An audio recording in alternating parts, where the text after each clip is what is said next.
The town of Plainville. Established in 1721 at the geographical center of Connecticut. Good evening, everybody. Welcome to our town council meeting. Tonight is Monday, June 6th, 7 p.m. We'll begin with the pledge, and I will ask Councilman Rocco to please lead us.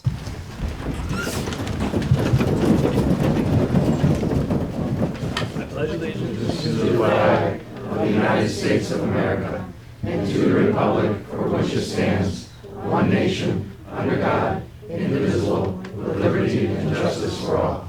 Thank you.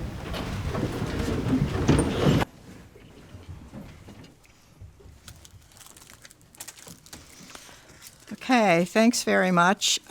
We have a few presentations tonight, and I always enjoy when the students of Plainville can come and talk to us, talk about what they've been doing, and tell us all about the things that have been happening.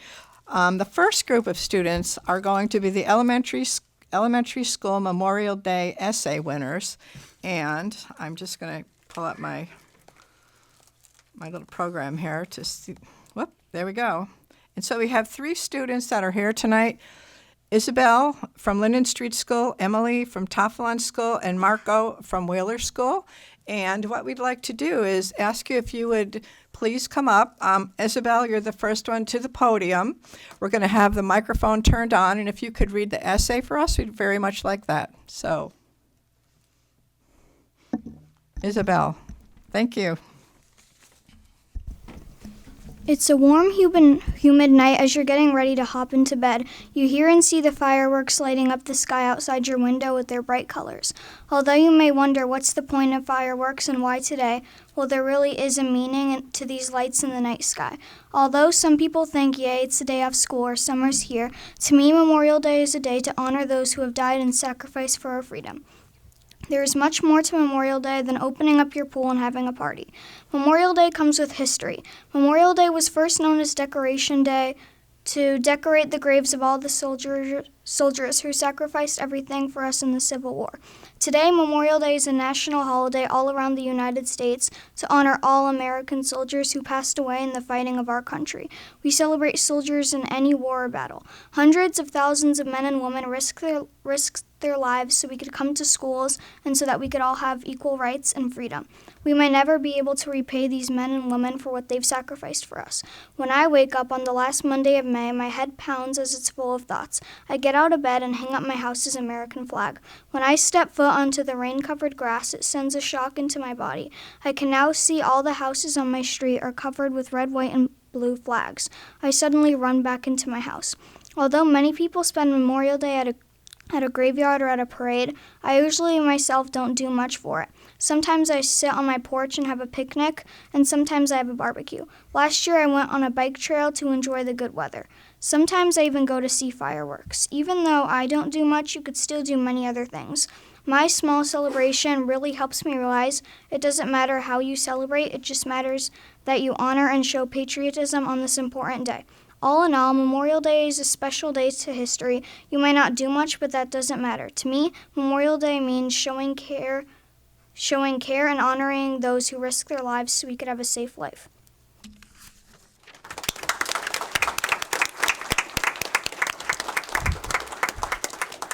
Thank you, Isabel. Well done. I know it's not easy to stand up in front of a lot of people, but I think you did a great job, and I appreciate that you came here tonight. Thank you so much.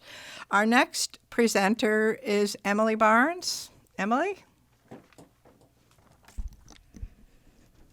Memorial Day means so much more to me than backyard barbecues with friends and family and all of the parades with enormous floats that happen.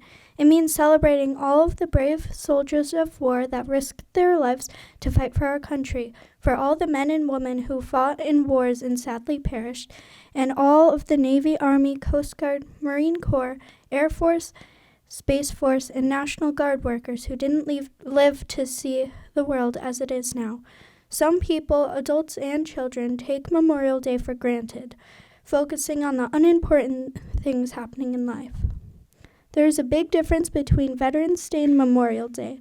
Veterans Day is celebrating all the men and women who serve or served in the military, while Memorial Day is specifically about celebrating the men and women who served in the military and died fighting. My grandpa served in the Navy for some years, and even though I didn't ever get to meet him, I still appreciate everything he did for this country, even if he didn't get to fight in any wars. Many people celebrate loved ones who were in the military by decorating their graves and reciting prayers at the dinner table. I always pray for my grandpa on Memorial Day because he did so much for my family, our state, and our country. Every single man and woman who served in the military deserves to be celebrated because they saved this country in their own special way, even without fighting in a war.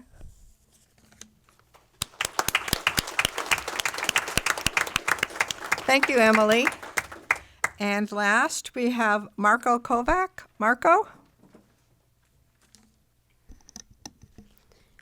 What does Memorial Day mean to me? To me, Memorial Day is a day about honor. Memorial Day is a day to honor the soldiers who have fought in our country but sadly passed. You should know that Memorial Day is not just a day off. Memorial Day is a day when we should be celebrating the countless lives that have been lost in the American wars. Memorial Day to me is a day to be out honoring soldiers' lives, remembering those who have lost their lives fighting for our country and our freedom. It does not just have to be the soldiers, it could be the pilots or Marines. Memorial Day is important because we need a day to remember those who have passed fighting in the war. Memorial Day is a day that is very important and honors the men and women who have fought in any of the many wars. Memorial Day is a day that reminds us that we must remember those who have lost their lives in the war. On Memorial Day, many people go to graveyards to honor friends, siblings, or relatives who have passed in the war. There are many ways to honor soldiers. Some of these ways include putting poppies on graves of soldiers, hanging the American flag halfway up the pole until the afternoon. As well as these ways, many places have parades to honor soldiers. So another way would be to join the parade or march in the parade. So, next time Memorial Day comes around, think about how you can honor those who have fought for our country instead of thinking about it as a day off. Now that you know why Memorial Day is important and how to honor soldiers on Memorial Day, next time Memorial Day comes around, think about how much the world would be changed if these men and women would not have fought for our country and our freedom.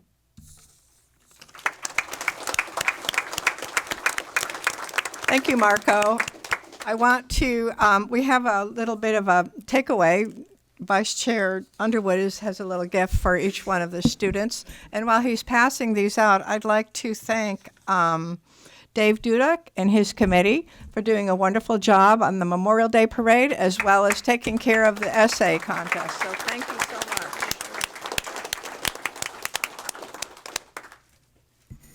You've all done a great job, and we certainly love to have you come here and read your essays to us. And you really are professional. You got right up there, and looks like you've been doing this your whole life. So thanks so much. You did a wonderful job, and I appreciate you coming. And thanks to moms and dads who took the time out to bring them here this evening. Thank you again.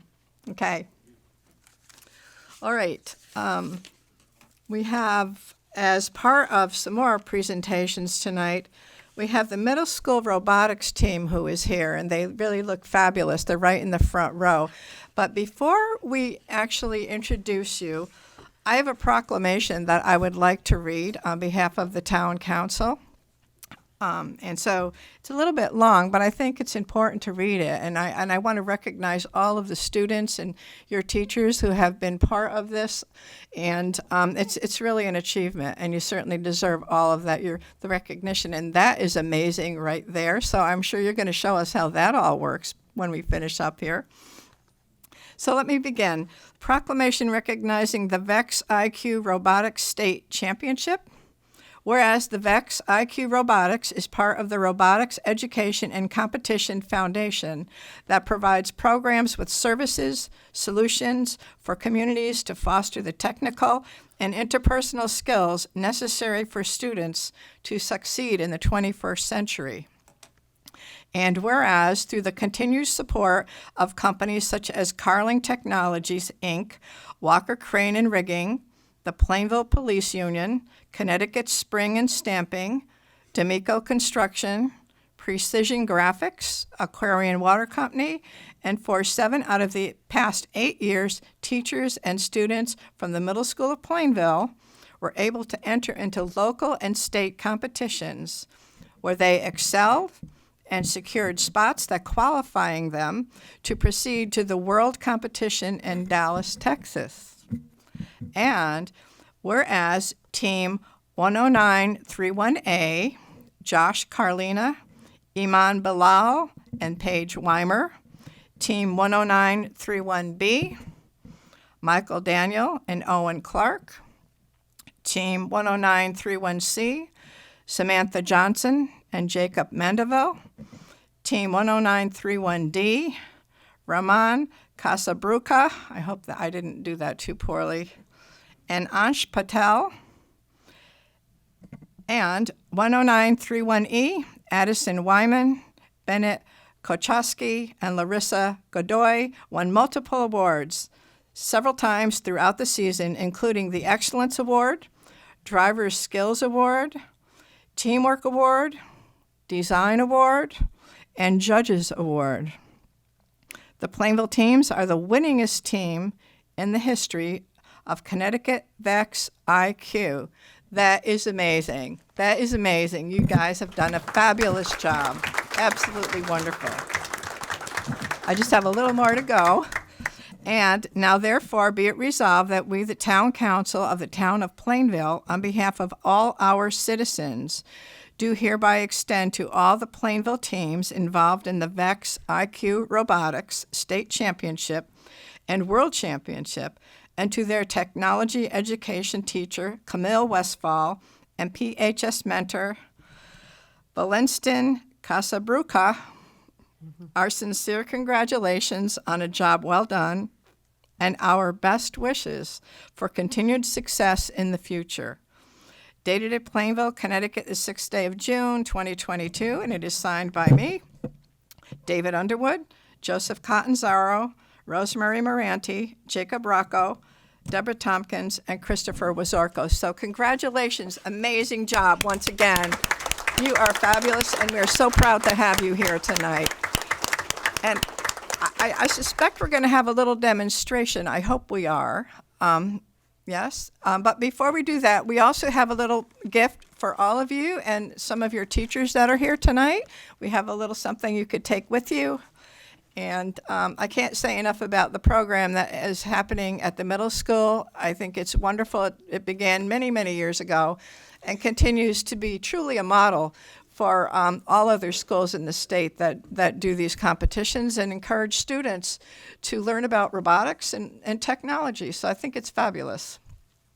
So Mr. Underwood is passing out some, those are seals with the town of Plainville. You actually wear it on your shirt. We appreciate you coming tonight. We wanted to make sure that you got something to take home. Great. Okay. Are we going to have a little demonstration or a little presentation tonight? I hope so. This looks really interesting. Okay.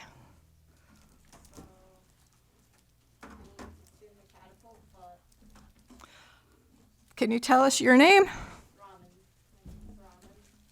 Okay.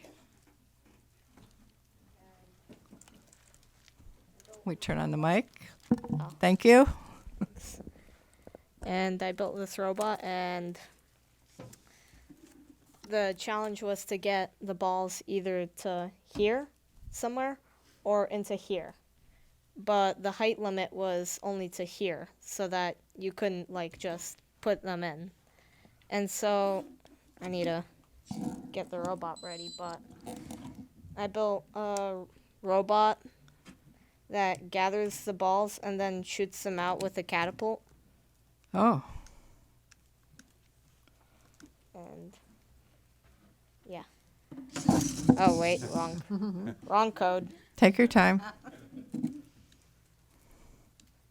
see. It's the right code, I think. Yeah. And so I think the catapult's tuned. Sometimes it needs a little more tune, but wrong button. I haven't fired it up in a while.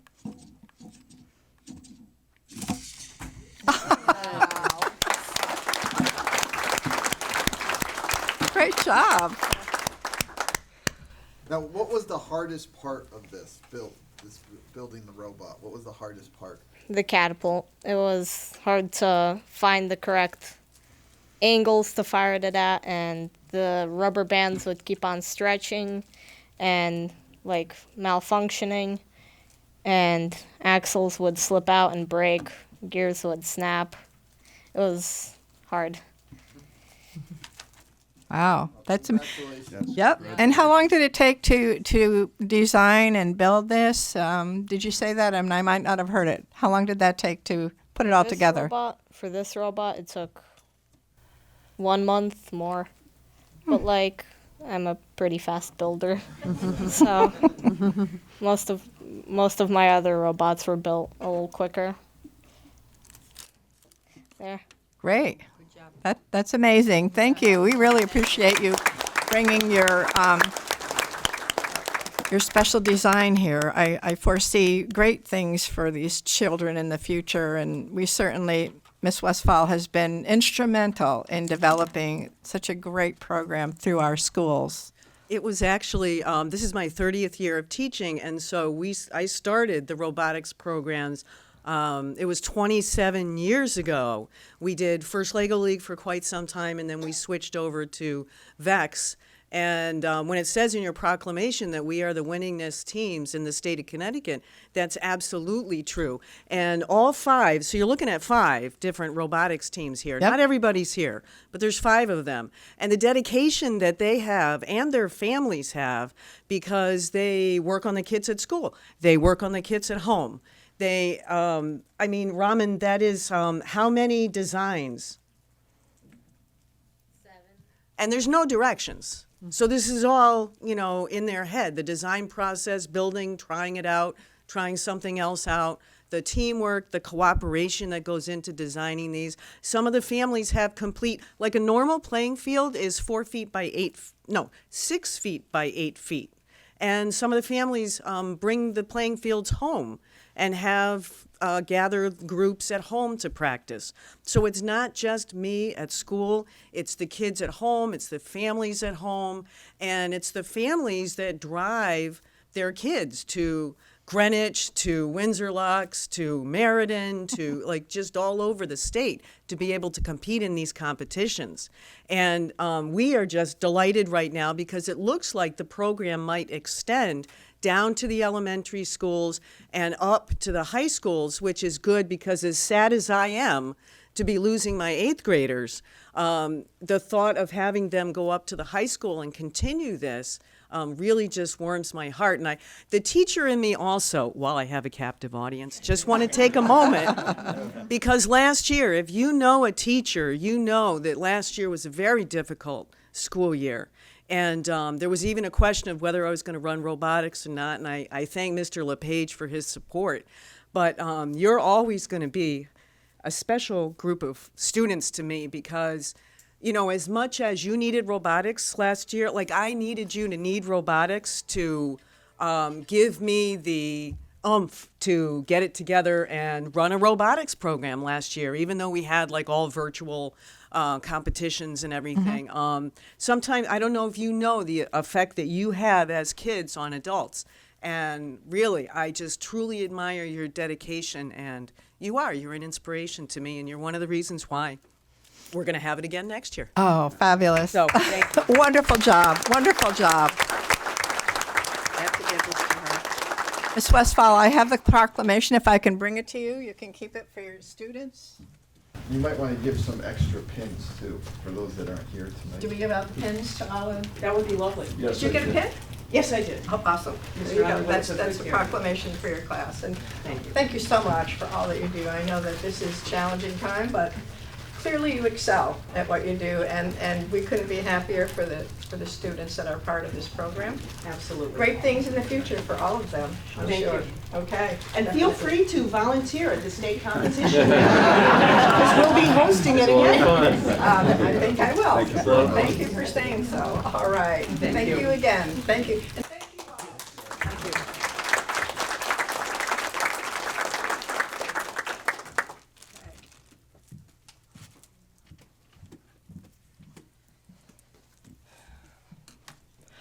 Okay, we're going to take a little break, only because we have some more business that we have to take care of as the rest of our meeting. So if the students and their families wanted to go along, they're welcome to stay, but I'm sure there's other things that they probably have to take care of tonight. So again, we sincerely thank you. Okay, we'll resume the rest of our meeting. Right now, we have a middle school renovation project presentation.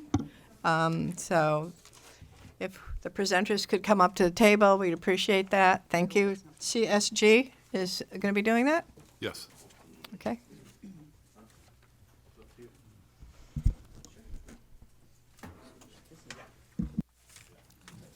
Just push those buttons that they haven't pushed yet. The microphones.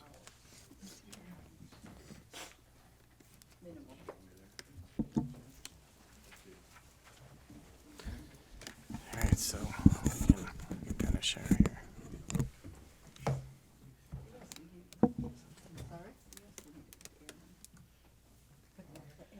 Yeah. One quick second. Cindy? Put the air on. It's getting warm in here. We're just gonna. Even I'm warm. No, for me to say it's warm. I mean, it's know, warm. right? Yeah, it's warm.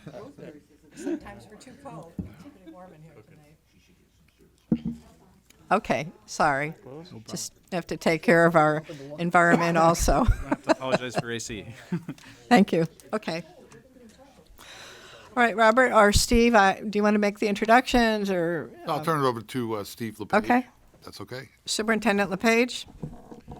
Yes, thank you. I appreciate the opportunity to be here with our members of CSG and also Antonazzi Associates. So Mark Garilli is our project lead for CSG, which is Construction Solutions Group, and Michael Losasso is from Antonazzi Associates that is doing, in partnership with CSG, the architectural piece of this preparation work. So without further ado, I can turn it over to them to share where we are right now with the project preparation for the application. Thank you. Welcome.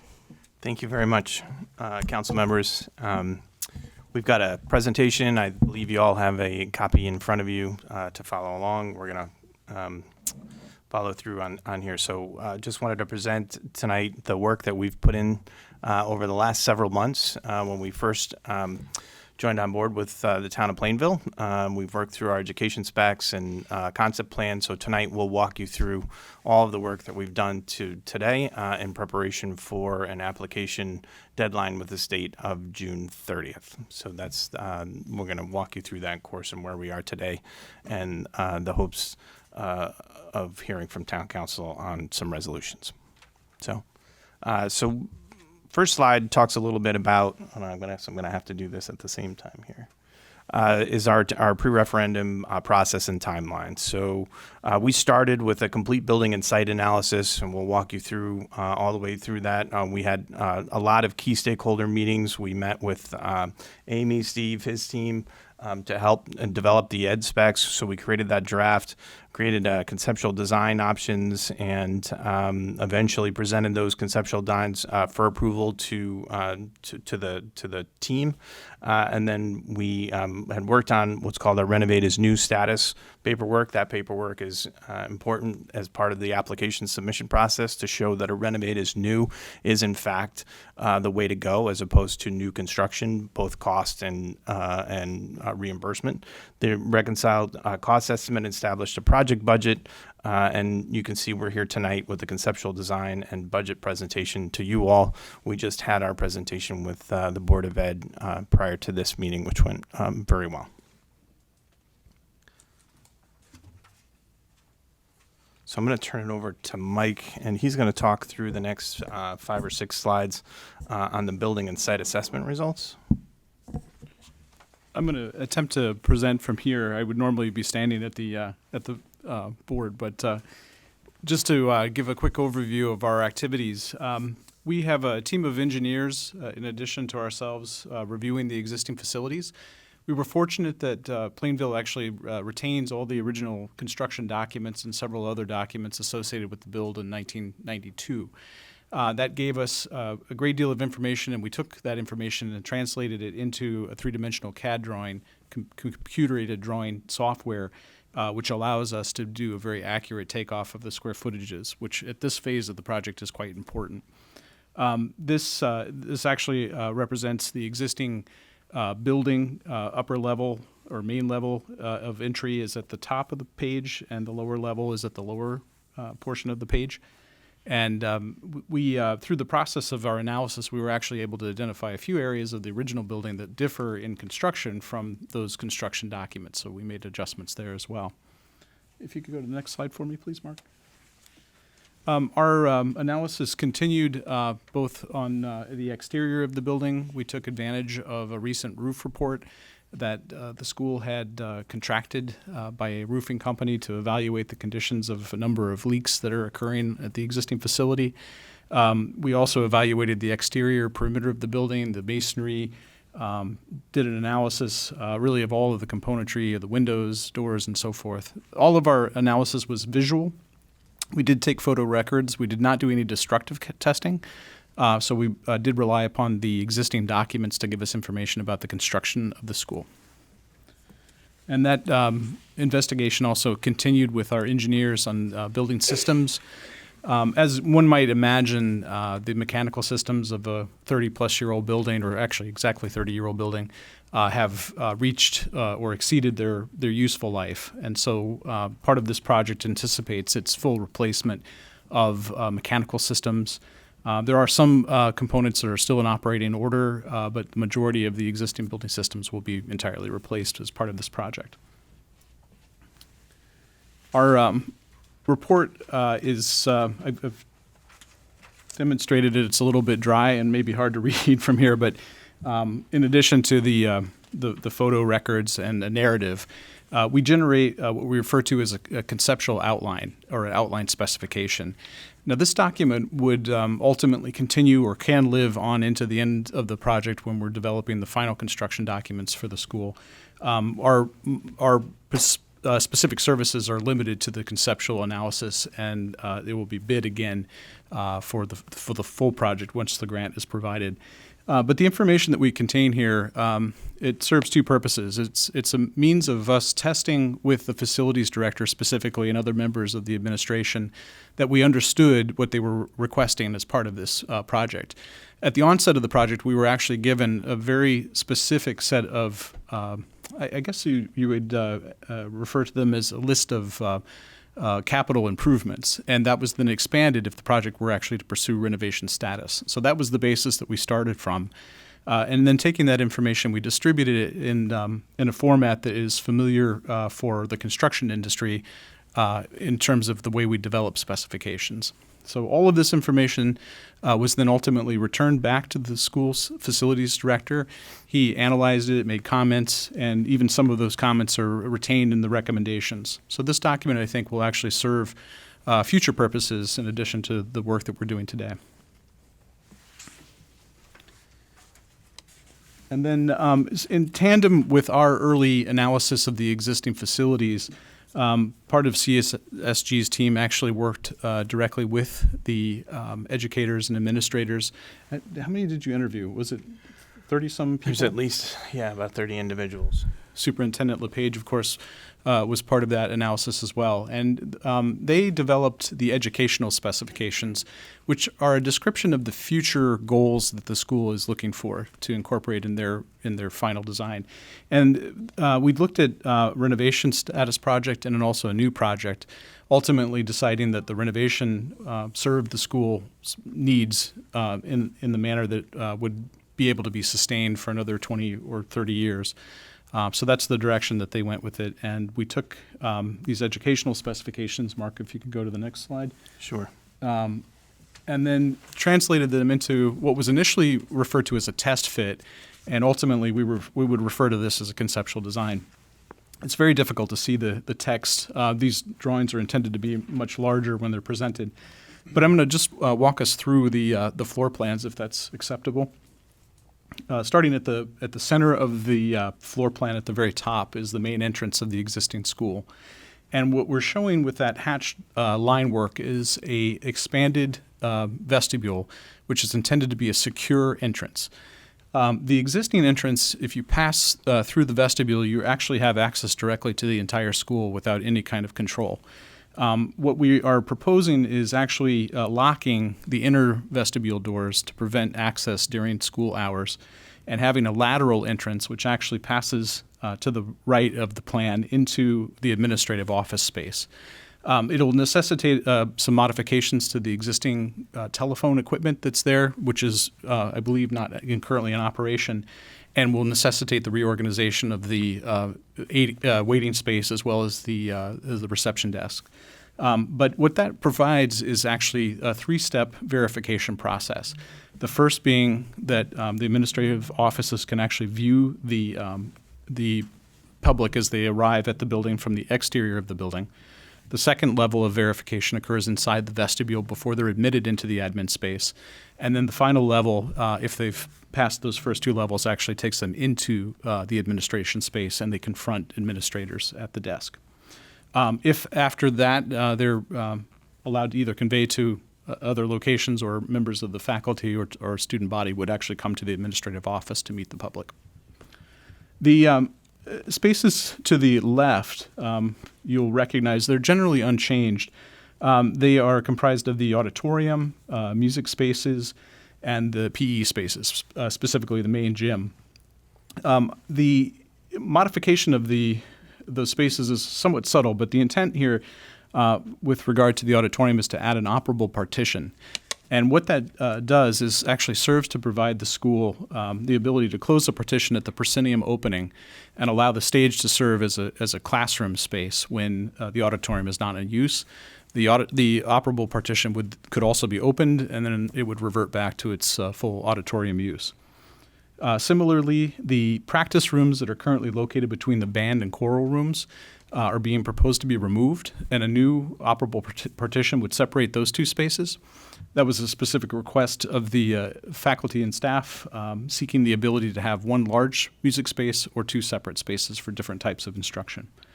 The spaces continuing to the left of the plan actually would retain the existing PE shower and toilet and bathroom spaces as well as the offices for PE administrators. We did actually just recently discuss the incorporation of a unisex toilet room, which is a code requirement, and that would then potentially be expanded into, what's the term, Superintendent LePage? Into a, specific for non-gender specific use. Multi-gender, thank you. Can you explain that a little bit more to me? I can. We've done this actually in some other middle schools recently. The intent is to not be specific to one's gender, and it's really intended to be somewhat all-inclusive. This space would be a single use toilet room. It would be oversized. From a code standpoint, these types of spaces are actually required for assembly space for individuals with physical impairments. And the oversized aspect allows a caregiver to serve someone in a wheelchair in that space. These types of rooms have also most recently been converted to address the non-gender specific toilet use for students that might seek. Is that a requirement of the State Board of Education or any education guidance? Is that a requirement, or is that just something that's being done now because you're doing the renovation? It's not a specific requirement, ma'am, no. Okay. Yeah, it was a request. I know that the state there's certain things that states like to get involved in terms of educational space and things that we must offer and things of that nature. So I just want to be clear about that. That's a decision made at the board level? That is correct, yes. Thank you. Then continuing to the furthest western, or I should say left portion of the page, the existing auxiliary gym is actually one of the larger conversion spaces that we're proposing. In that area, the two gray spaces to the lower portion of the existing auxiliary gym would be converted to health classrooms, which helps actually supplement the number of classrooms that the board is looking for. The upper space would be allocated to a fitness center. And then in terms of on the right-hand side of the page, the furthest right top corner, the northeast corner, has been allocated to student with special needs spaces. It's directly adjacent to guidance spaces. And those spaces have also, or other similar support spaces for resource classrooms and so forth, have been distributed throughout the core classrooms, which are slightly lighter gray. And then centrally located, the media center will remain in its same location. We're proposing a slight reduction of that space in order to accommodate the quantity of classrooms, of standard classrooms that were being requested for grades 6th, 7th, and 8th. This plan also incorporates science classrooms adjacent to the various grade levels, and the 6th grade classrooms, science rooms, which are slightly smaller, will have adjacent prep labs adjacent to each, and they're just immediately below the triangular-shaped courtyard spaces. I think if we could then go down to the next level, Mark. Sure. On the lower level, the portion of the space that's in green, the bright green, represents the existing cafeteria and kitchen. Those spaces will largely be retained with the exception of an expansion of the serving space. The intent there is to modify that slightly so that it provides more opening and would be utilized as a more of a food court style serving. Currently they have relatively small openings, so this allows an update of the food services in the space. There's also to the, wish I could, yeah, right there. Actually, a little bit to the right in this area. There's a space that was currently allocated for faculty use, faculty room. All right. It's not something that is actually turns out to be utilized very often. It's kind of awkward to get to. The teachers have to walk through the cafeteria actually to access it, and so that they requested it be relocated into the administrative offices on the upper floor, and that space is then absorbed to increase the serving space and the kitchen space. And that's this space right here. The blue spaces on the left-hand side are actually some of the students that we saw today in the robotics classroom would be able to take advantage of these spaces. They include the STEM-based curriculum for the school, which would include the robotics, family consumer science, both 2D and 3D art classrooms. There's a media broadcast lab, which includes green screens, and also, I believe, an active radio station, in school radio station. The robotics lab, drafting, and I believe the additive manufacturing program, which I think for my understanding anyway is more of a tech lab style of program curriculum. And then again, we still also have in those gray spaces in the center a self-contained classroom for students with special needs as well as OPTP. So we thought it was important to integrate the special needs classrooms among the standard core classrooms. The two spaces on the outer periphery of the plans represent spaces that exist in the school, but have been, the state has actually granted to be excluded from the square footage. One of the next topics we'll talk about is the space standard. Excuse me. For those of you who are not familiar with it, the space standard is a means by which the state determines what the maximum size of a school can be. And it is determined by the projected enrollment of the student population, projected 8 years beyond the date that the grant application is submitted. It also has to do with the number of students relative to the type of use, in this case, 6th through 8th grade class. Each student would have relative square footage associated with them, and then it's totaled based on the total student population, and that gives you a square footage. The overall square footage space standard is roughly 93,000 square feet based on the population of the student body for the 8-year projected enrollment. What this plan actually is depicting, minus the spaces on the periphery, is 101,000 square feet. and some change based on the ed specs and program, and then subsequent reductions that were incorporated.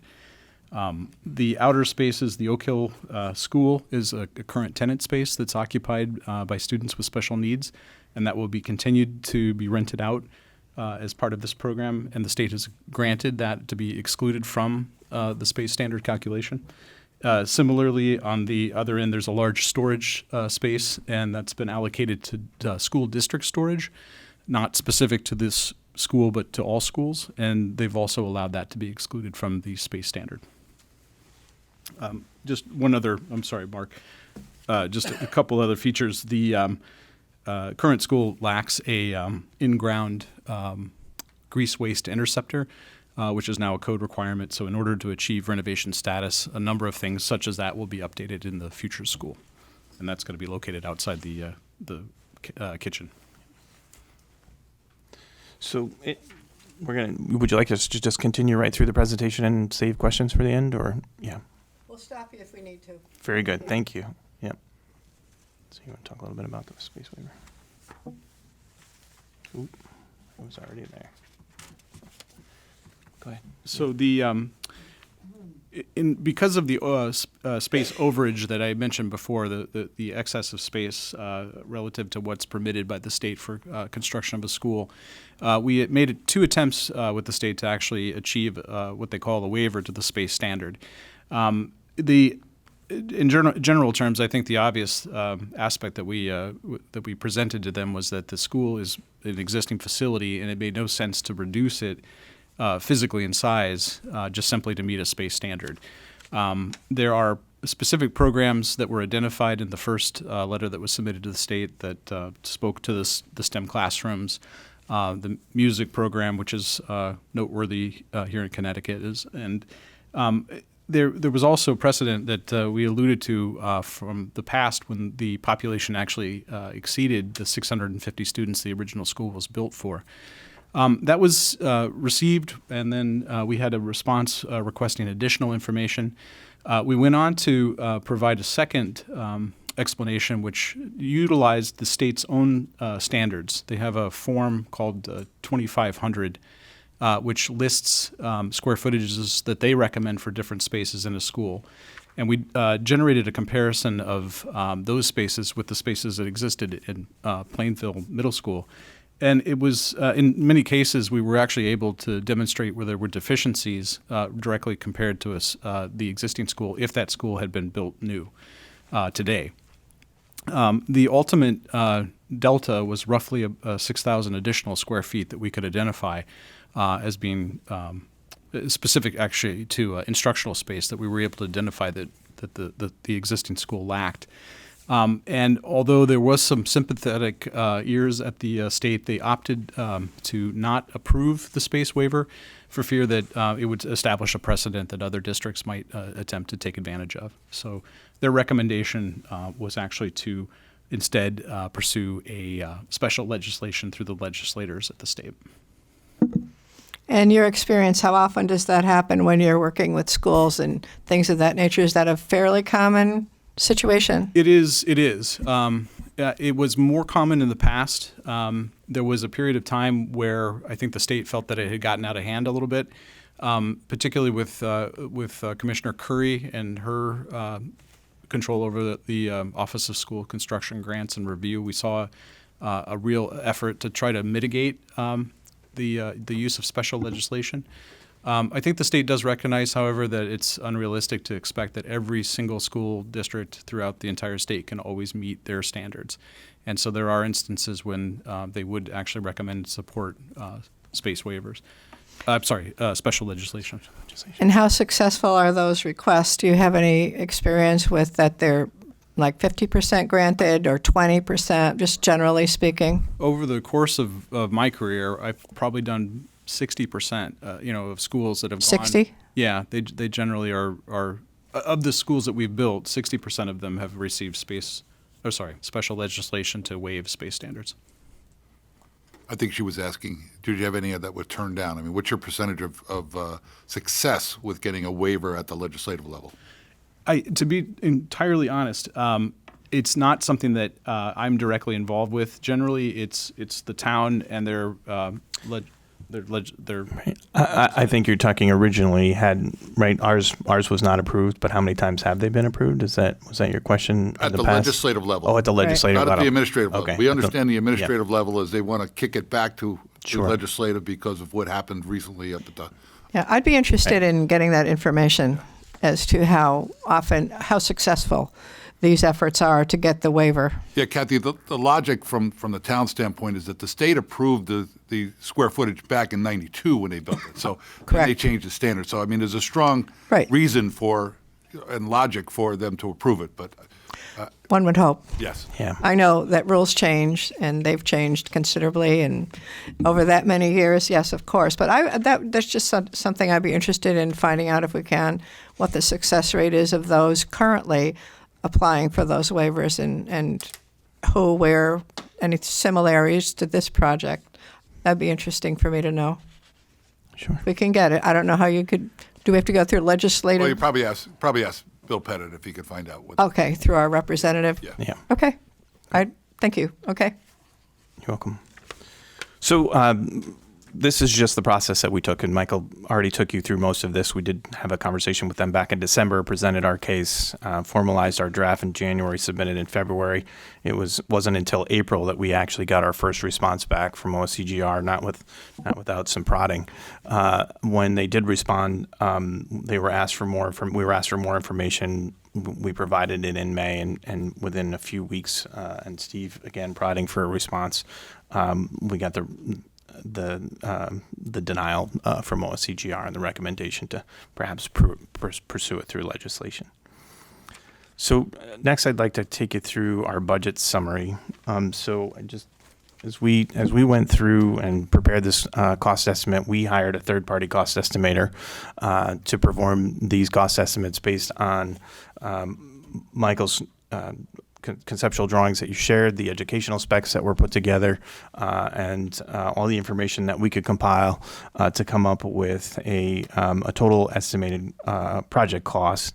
We believe that this estimate is an accurate reflection of today's costs, and our current market values, considering the current economic circumstances created by COVID-19, national supply chain issues, and resulting material cost escalations. The total estimate really broke down into two different categories. One is the construction hard costs. Those are the dollars, the materials and the labor for the bricks and mortar, right? The actual building of the building. The other piece is the owner's soft costs. So all of those things are the actual design costs to design the building, the program management, the owner's, any consultants, third-party consultants, inspections, testing, permit fees, all the furniture, technologies, insurances, all of those things tie into those owner's soft costs. The construction hard cost estimate came in at just around $49.3 million. The owner's soft costs came in at around 19% of that cost, at $9.3 million, for a total estimated project cost of $58.7 million. Those dollars also include 14% of escalation on top of today's market value. So we've got what it's going to cost today, and then projected escalations over 7% a year for 2 years. So usually from now until about midway point through the construction process. There are costs that included there for temporary facilities. We did actually have temporary classrooms included in the original cost estimate, and we pulled those back out after, I don't know, we had 2 or 3 conversations with Steve and the director of facilities, and Sam and a few others, to kind of talk about what's every line item in that cost estimate, and how could we help to bring those numbers down and understand that the scope of work, that the expectation from the town of Plainville is what we were providing. And so we came up with about $2 million worth of cost savings through that effort. You heard Michael talk a little bit about the district storage. One idea that we had was to store those items in containers and create swing space in that district storage area as opposed to bringing temporary classrooms out. And so we had sort of thought half in the auxiliary gym and half in portables. We took those portables out and were able to come up with a plan that we think we could come up with about 10 to 11 classrooms, temporary classrooms between those two spaces that we could mobilize students to work in those areas, finish that area, then move students back, and then do the same thing with the next group of classrooms. The currently your state reimbursement is at 65%. After June 30th, that jumps to 65.71%. So had you held a referendum prior to our June 30th date, you would have been going in with that 65%. Looking towards a fall referendum, you would go in with that new reimbursement rate of 65.71%. So if we were allowed that waiver, if we were allowed that space waiver, that reimbursement at that rate would be just $38.5 million that the state would be reimbursing towards the project costs. There needed to be a reimbursement adjustment over those for the 8,000 square feet. We were over our space standards, which equated to 5.25% for about a $3 million added cost to the municipality. For a total of 60.45% without that waiver. If you went back to legislation, that's what your legislators would be advocating for. They'd be looking to get that 5.25% back, or that $3 million back into the reimbursement. The reimbursement adjustment, we also had a reimbursement adjustment for what we call ineligibles. We think 2.5% is a healthy percentage of ineligibles. Those are for any work that might happen on the state road outside of the property, right? The state doesn't recognize those as reimbursable to the school project. If there was any work that was connected to the district storage space or to the Oak Hill, so even though we're going to draw hard lines on our documents that say this is in the project, this is out of the project, there are going to be mechanical things that are going to be affected by that space. I imagine the town would not elect to just not do the windows in those spaces, but do all the other windows in the building. And so there are certain percentages we feel would be ineligible for reimbursement, but important to include in the project. So again, we think that 2.5% is a healthy estimate at $1.1 million.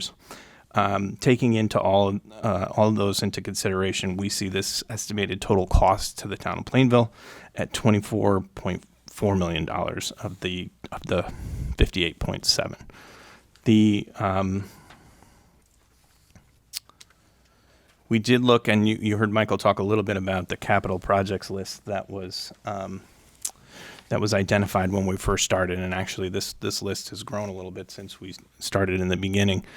This list was provided to us by Director of Facilities, and there are a couple of things here that you see that do not have dollar values, but they're crossed out because that work had to be done. The upgrade of the fire enunciation system and the middle school boilers, those are things that would remain in the project as really unaffected and stay in circulation. There's a handful of items here, more than a handful, of total deferred capital projects, which back in 2018 had been estimated at $5.6 million, and with current market rate and cost implications now in 2022, you're at about $9.1 million that are estimated deferred capital project costs that would need to be done if this project didn't move forward. There's a next slide, and I'm going to ask perhaps Steve to talk a little bit about choice program and what that means. Sure, and I'm basing this on information I received from Chris Cycli, who I believe is here too, from CSG regarding how your choice student participation factors into your reimbursement rate. And so we have historically between 4 and 5%. Currently, we're at 5% of our students who are open choice students who come in from Hartford, which is a great benefit to our town in many ways, financial being the least of which, but it is an added benefit to the services we're able to provide here. With the renovation, following the renovation, when the Board of Ed, on the date that the Board of Education accepts the project as being completed, the open choice enrollment at the middle school at that time is used in the determination of a bonus that directly impacts your reimbursement rate. So if our open choice enrollment maintains at about 5%, what that would mean would be that a bonus would come back to the town at the end of the project for 5%. So bringing us back in total up to about 65.45% versus 65.71%. So it's a lot more, palatable when it comes to that. It's not all at the same time as the renovation. At the renovation completion, the reimbursement rate would be 60.45% based on the ed specs and the cost estimation. However, that bonus from the open choice enrollment would add back in. I can't give you a hard number now, but we've maintained steady at over 4%. Right now, we're at, I think, 5.15% of our students are here from the open choice participation. So that just gives you an idea of, an added value that comes from that participation. So does that come through your choice grant, or is that going to come through another, you're saying reimbursement? Does that come through the state reimbursement, Robert, or is it going to go into the choice grant that the board gets separately from other grants? I don't know the answer to that question. I believe Chris is here. Maybe he knows. He's in the audience. I'm just curious where it's going to end up. Is it going to end up through the choice grant that you have annually already, or does it come back through the reimbursement dollars? It comes back through the construction grant. Okay, thank you. You're welcome.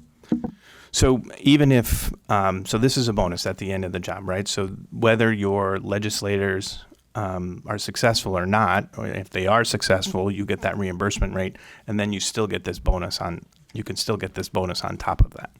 So one is not affected by the other. So basically, if on a quick calculation, if you get the space waiver legislatively approved, that's $3 million. And if you get the choice bonus, that's probably close to another $3 million. So you're talking about a net cost that could go down in the $18 million range as opposed to the 24 or something, right? Correct. Okay. I got a question for you. The completion date is when? Do we have a completion date? Construction completion date. So we do not, because we would sort of the schedule moving forward. Application goes in this year, June 30th this year. The project gets put on the priority list in December of this year, and then you would all receive your letter from the state of Connecticut sometime around this time next year.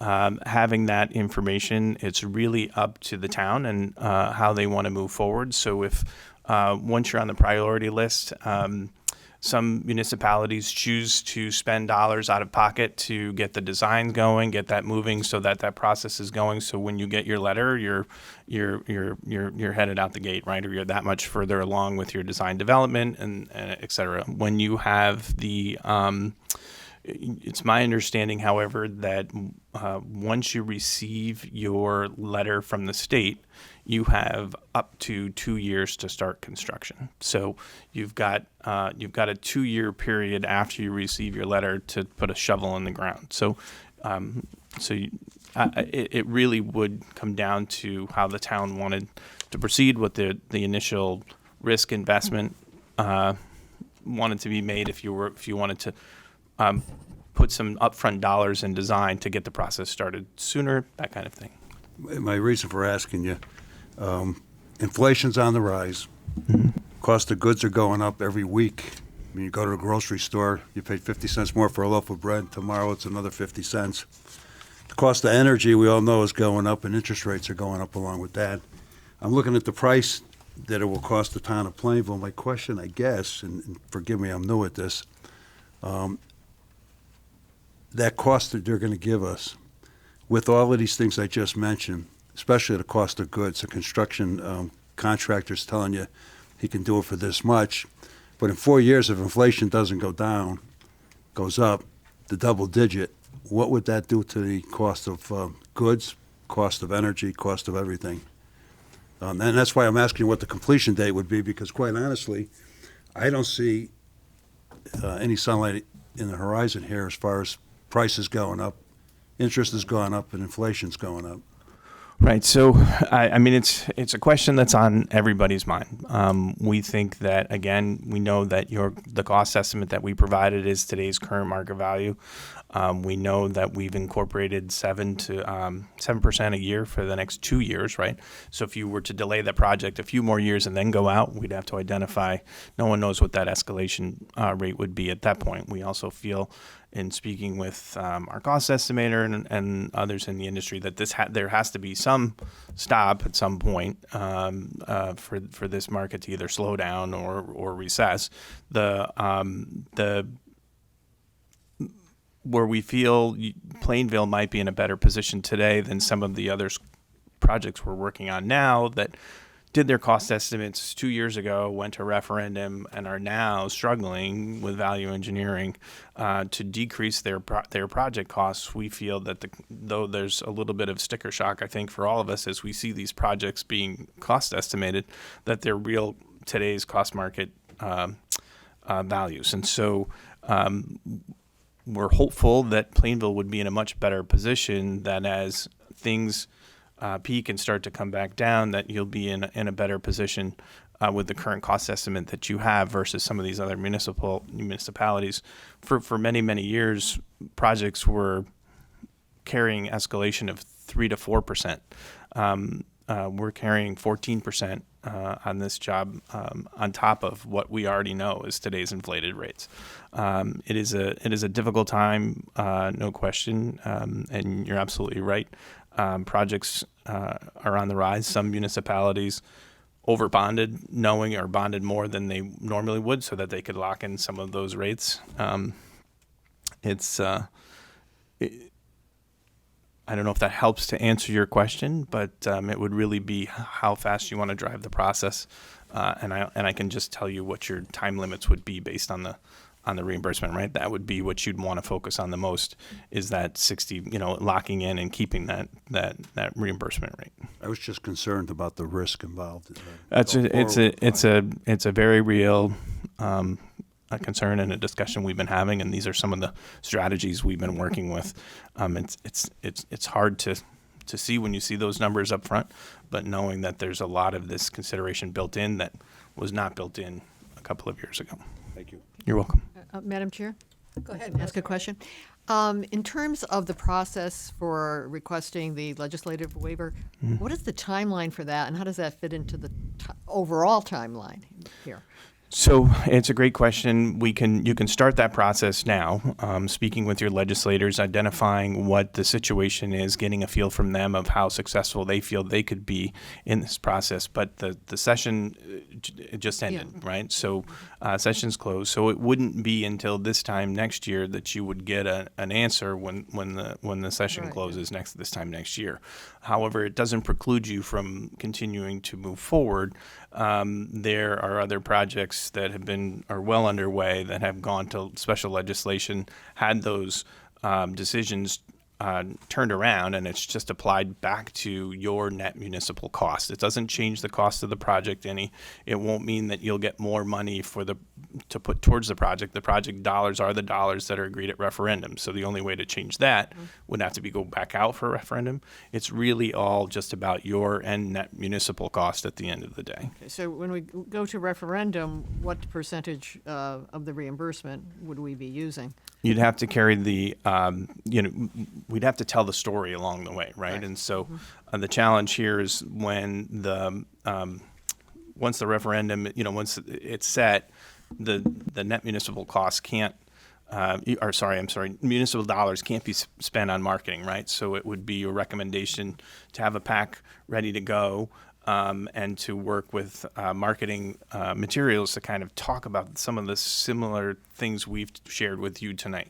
Talk about the choice waiver, talk about the possibility of legislation, all of those things moving along to share why it's important for the town to consider this now as opposed to having to repeat this process and down the road, because we don't know To be a little bit more specific, if we were doing this today, we would use what was on the page. The 60 point. The 58 plus, the 50. That would be the cost. 60 point Yeah. for And the net cost of 24,499. Right, Yeah, okay, and- exactly. If we were to do it today Yeah, exactly. and explain the other difference. Okay, thank you. Thank you, Robert.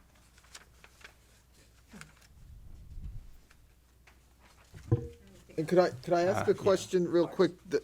I'm sorry, the choice dollars, those are not on this page, which identifies the reimbursement, correct?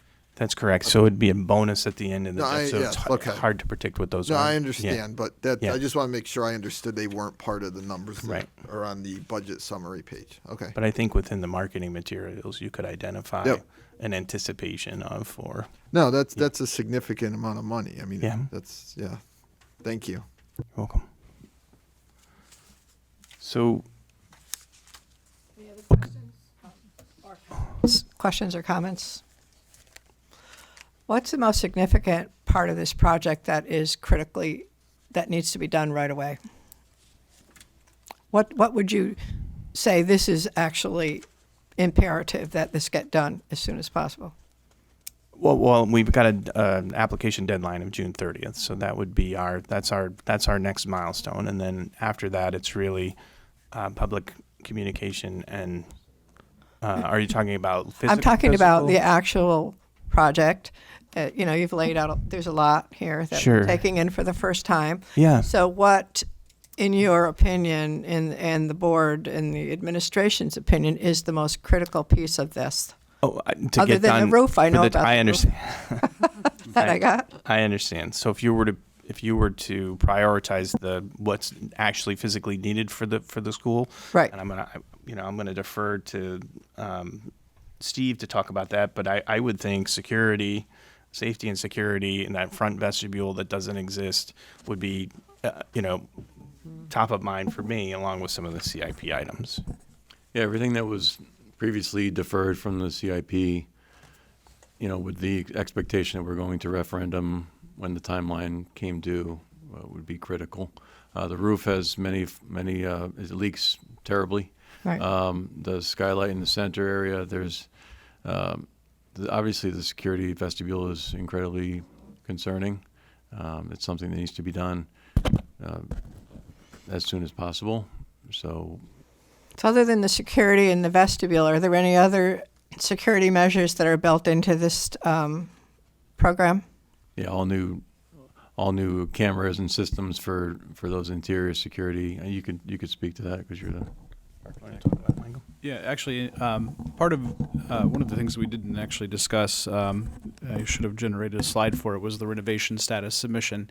There are 12 points that the state looks for to identify projects that are eligible to submit for renovation status. And one of those is a descriptor of the technology that's incorporated into the project. So we're going to include, as part of our narrative, of part of the report that we've generated, includes very specific technical upgrades relative to security, as well as AV and other aspects to help improve the security. Incidentally, too, we did, because we're replacing the windows as part of this particular project for the envelope upgrades, we did also request that the estimator include a alternate cost to include break-resistant glazing for all glass that's within 8 feet of grade, which, as you might imagine, is a significant number, but given recent events, may be warranted, for schools. And we've done that on other schools.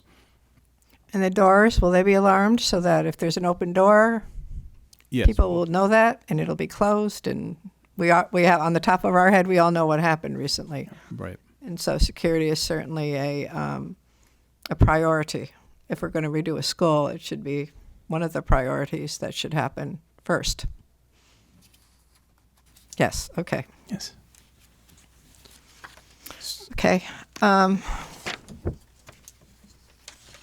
So there was only a couple more slides, if I can follow through. So we have a grant application checklist. These are all the items that we need to sort of check the boxes with in order to get our application in by the 30th. A lot of them are items that we've talked about.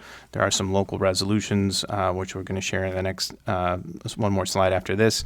Board of Ed meeting minutes approving the education specs. We had a special meeting today with Board of Ed to review the finalized educational specs. The Board of Ed, it's okay, in that special meeting approved those educational specs. So on the 14th in their regular meeting, they will approve the minutes of that special meeting, and that's just another box that the state requires we submit along with our application. So there's lots of those documents that we require, and we have to upload everything into the state's software system. There's we put sort of an application timeline together. We've the first couple of weeks here in June, we've had our special BOE meetings, our town council meeting tonight. We understand this is the first time you're hearing it. So, and then after items are resolved, we would need those certified resolutions as part of what's has to go into that application packet. So whether they fall here or the following 2 weeks, we've got a BOE meeting on June 14th. We have now our security letter in our hand and our phase 1 environmental in hand. So those boxes have already been taken care of. Those things will be included in the application. And then really the last thing to do is to complete and submit that application to the state. There are a couple slides here regarding the debt analysis. So I'm going to ask that Mr. Lee take us through these next 2 slides. So that's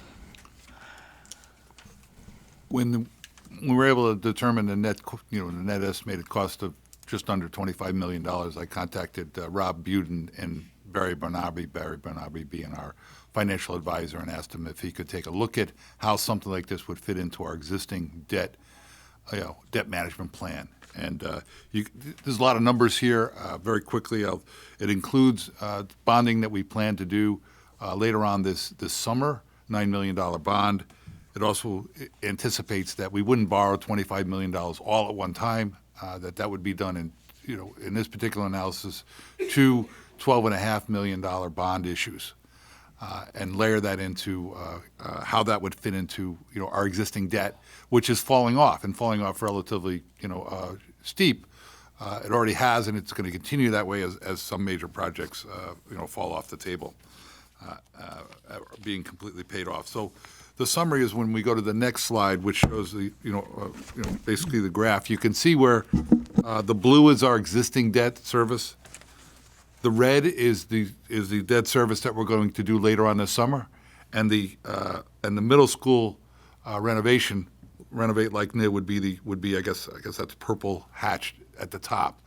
So as you can see, if it's done in 2 bond issues, and it could be done in 3, it could be 14 in one and and 11 in the other, but it all depends upon cash flow, but in that particular scenario, you will see that at no point does our debt, even with the increase in the middle school, go over what we currently budget for debt service, which is $4.4 million. I will point out that if you look at the interest rate that Barry Barnaby has used for the $12.5 million,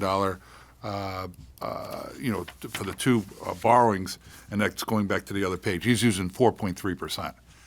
That's significantly higher than what we were getting last year in terms of 20-year bonds. We were getting them at 2%. So he's anticipating that several years out, that he even took into account the impact of inflation on what we could permanently borrow. Right now, if we were to borrow today, we're talking in the area of over 3% right now. Some recent bond issues that have gone out today have been, middle 3s.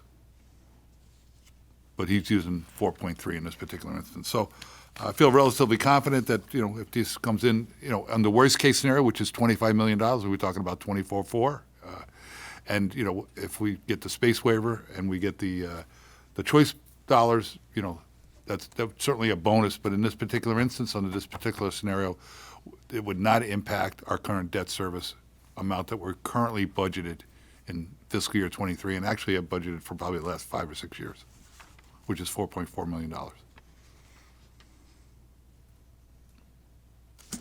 So this is going to occupy a lot of our capacity for a while. This Absolutely. borrowing. Absolutely. That one project. Absolutely. But it does take care of the two road bonds. It does take care of road bond 1, road bond 2. Right. And yes, it would limit us as far as going forward. Very limited as to what we could do if this happens the way you're displaying it right now.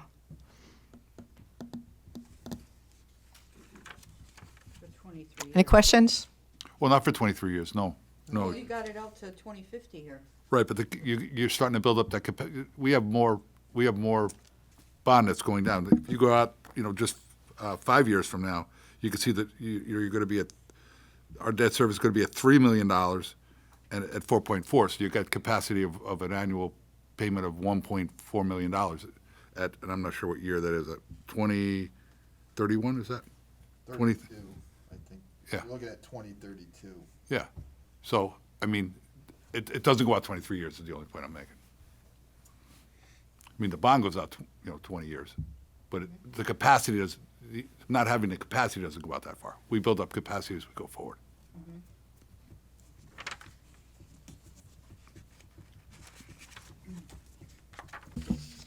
Okay. Any other questions? Or is there extra information that we need to know about? Just the last slide. Okay. Identifies the potential resolves that would need to come forward from town council should we go to application on June 30th. And so they identify 3 that would come in the form of a letter from Steve's office my apologies. So there'd be 3 resolutions that would come in form of a letter from the Board of Ed, and that would be to authorize to apply the Board of Ed to apply to the Commissioner of Administrative Services and to accept or reject a grant for the construction of the middle school of Plainville, Renovate is new project. The second one would resolve that the Capital Projects Building Committee is hereby established as the building committee with regards to the construction of the middle school of Plainville, Renovate is new project. The third would be that at least the preparation of schematic drawings and outline specifications for the construction of the middle school of Plainville, Renovate is new are hereby authorized. The last one would be that the town manager and the director of finance would be authorized to prepare bond language and documents for the middle school of Plainville Renovate is new project referendum, including all other documents and procedures required by the town's charter and or state statutes, in the amount not to exceed the $58,723,517. And the referendum must be scheduled and the results reported to the Office of School Construction Grants prior to November 15th. So that what that means is you don't have to set the referendum date in the resolution. You have to commit to reporting to the Office of School Construction Grants prior to November 15th. And that is the last slide, I believe. Just open up for questions. Okay. Madam Chair? Go right ahead. Just, I think you touched upon it before, and just so I have it clear, say we had a referendum in November and it passed. How long do we have before we actually have to start renovating something? Right. So, referendum in November, the project gets put on the priority list in December. Yep.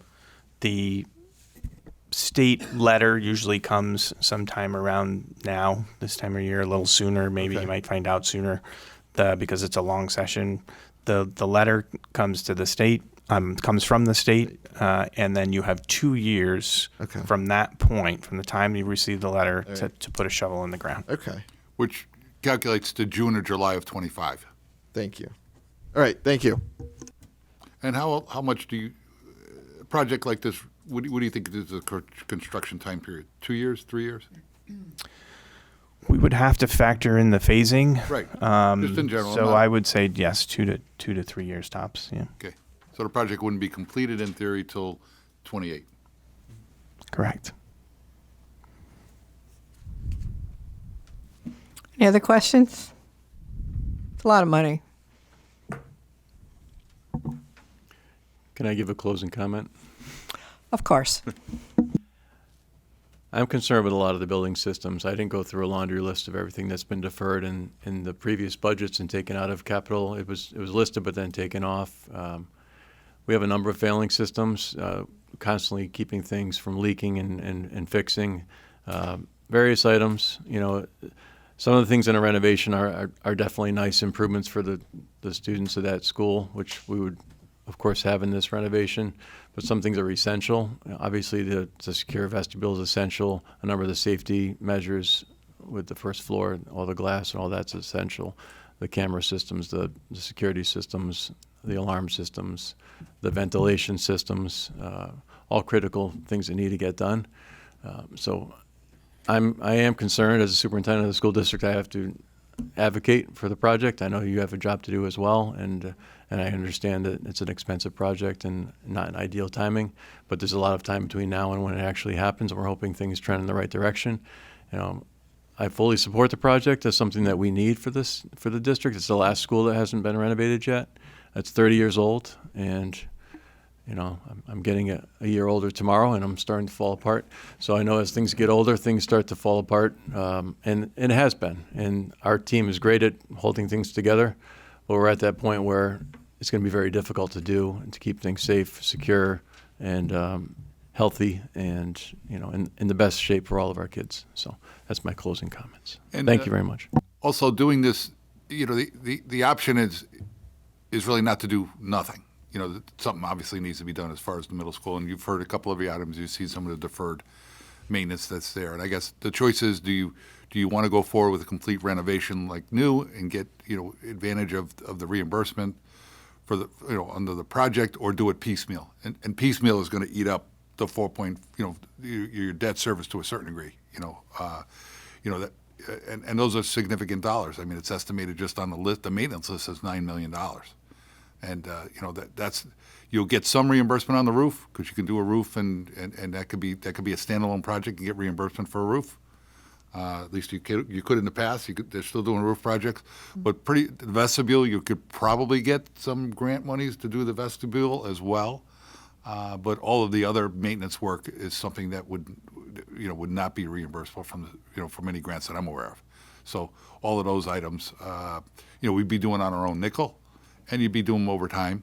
And, in the long run, I'm not sure if that would be more expensive or less expensive, So, I mean, that's the decision that, council's going to have to make. And at some point in time, the town is going to have to make it through referendum, if it gets that far. Any other comments or questions?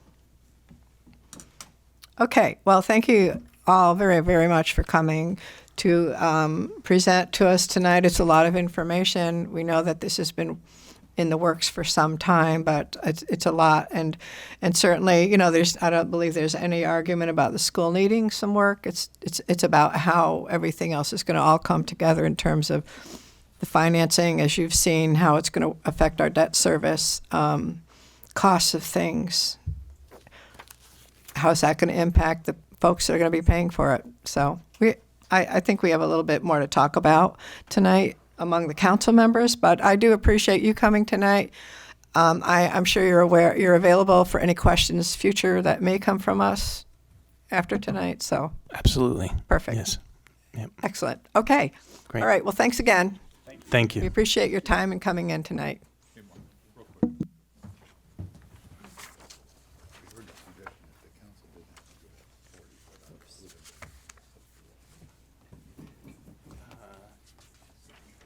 We got to do that. All right.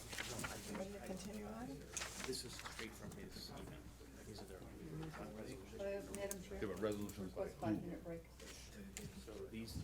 I have a request for a 5-minute recess. Go ahead, second it. Everybody okay? All right. 5 minutes. That's fine. Okay, we'll resume the meeting. Moving along on the agenda, we do not have a public hearing tonight. May I have approval of the minutes of our previous meeting? Madam Chair? Go ahead. Motion to approve the minutes of May 16, 2022 special and regular meeting and May 17, 2022 public hearing. Second. I I have a motion and a second. Are there any additions or corrections to those minutes? Hearing none, all in favor? Aye. Any opposed? Motion carries. Announcements and reports. Do we have any announcements or reports tonight?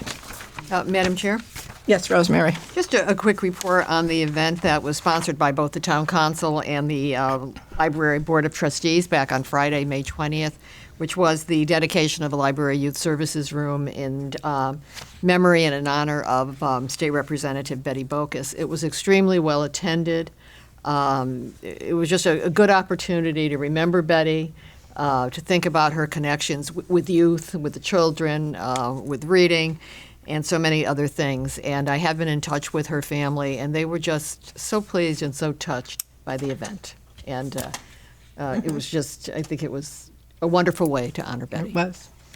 It was. It was a very somewhat emotional and fitting tribute to Betty, because she cared so much about the library. She cared about everything in Plainville. But I think that the selection of the children's room, naming it after her, was very appropriate, and her family really did appreciate that. They really did.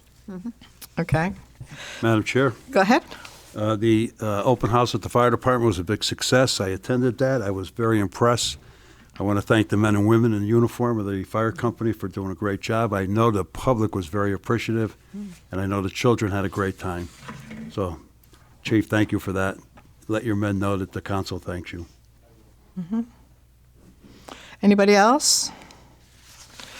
Just one more time, thanking Dave Dudek for the work that he and his committee put in for the Memorial Day Parade. The weather couldn't have been better. It was very nice. It was hot, and people came out, and I think people were very happy to see it once again. And just to mention that Dan Hurley was also helpful in making sure everything went smoothly. Dan had been running that parade for we don't know how long, but it was a very long time. So it was fun. Everybody came out and enjoyed it, and hopefully we're going to continue to do that. So many thanks to Dave Dudek and his committee for doing a great job. I also attended DARE graduation ceremonies at both Toflawn and Linden Street School. The fifth graders completed their coursework. Officer Garrett was there. She does a great job with the students. She has a wonderful smile and a very nice way that she deals with those children. And I'll tell you, they were wonderfully behaved. They really were terrific. And so I was able to speak on behalf of the town council and recognize Officer Garrett's dedication to the program and the students for completing the required course. So it's always fun to go to those. They're a lot of fun. My next assignment on the Committee on Aging is happening this Thursday, so I'll give you an update next time I'm here. All right, if there are no other announcements or reports tonight, we'll move on to appointments and resignations. We have one resignation. May I have a motion? Madam Chair, Go ahead. motion to accept with regret the resignation of Robert Michalek from the Board of Assessment of Appeals. Second. I have a motion and a second. Any discussion? If we could please send a letter of thanks. I know that he's been on that for a long time, and all of his efforts are certainly appreciated. So if we could do that, that would be great. Thank you. Are there any other appointments or reappointments to boards and commissions tonight? Okay. Board of Ed is next time. Town Attorney? No report tonight. Okay, thank you for joining us.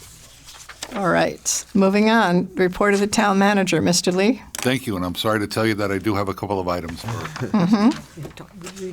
The first of which is the police union contract amendment. Over the last several months, town staff has met with the Plainville Police Union to negotiate contract language to reduce police overtime.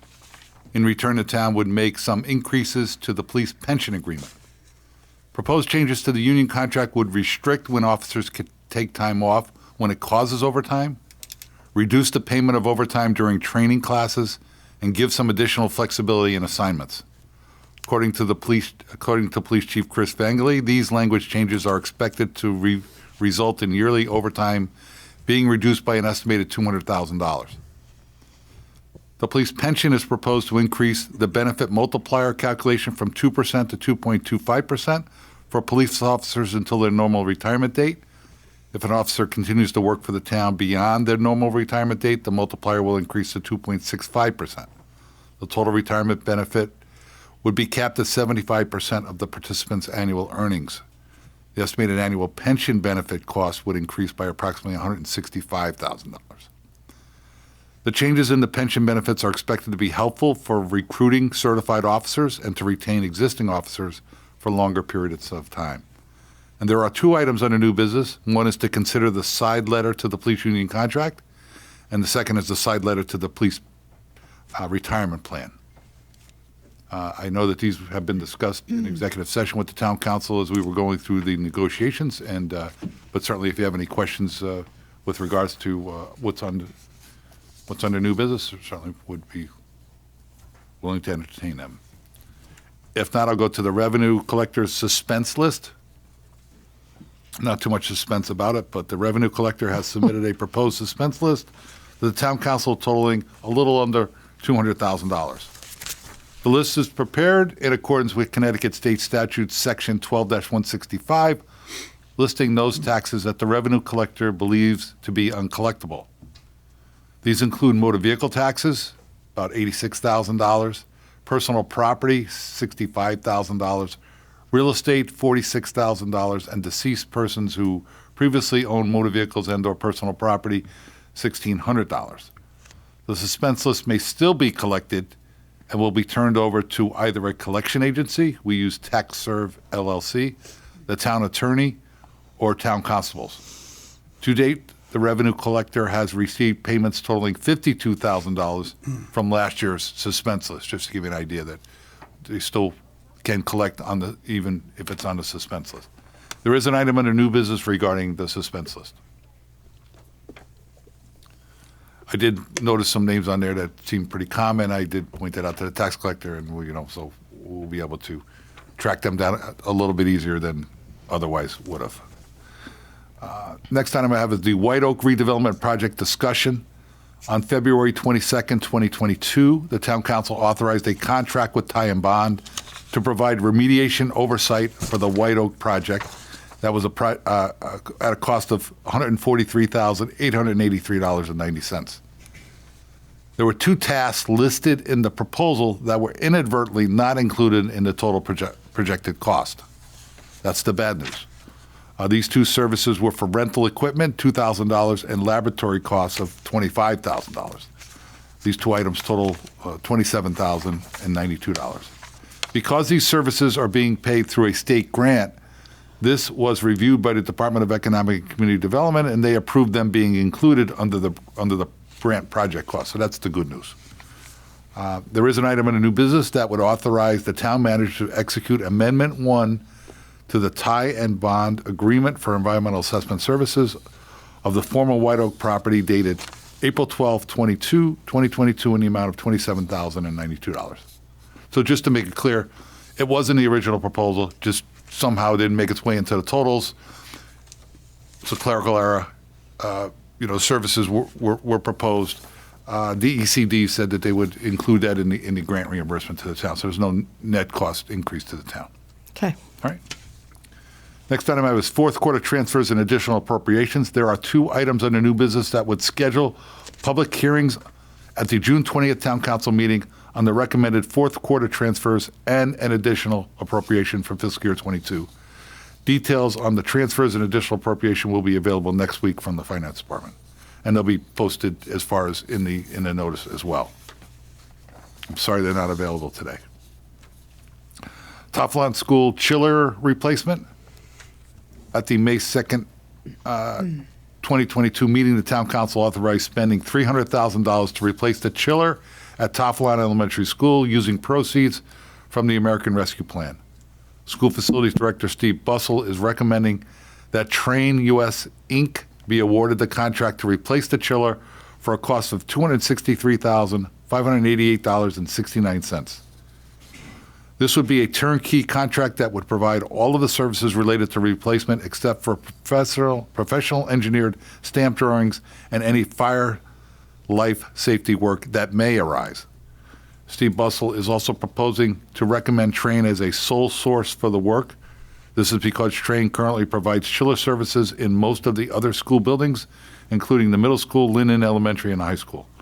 By using Trane, the town will gain the economies of scale by using the same contractor for maintenance and repairs at all of these schools. Trane is also a U.S. company. The lead time for equipment is 46 to 48 weeks, which will be in time for next year's cooling season, which generally begins in April or May.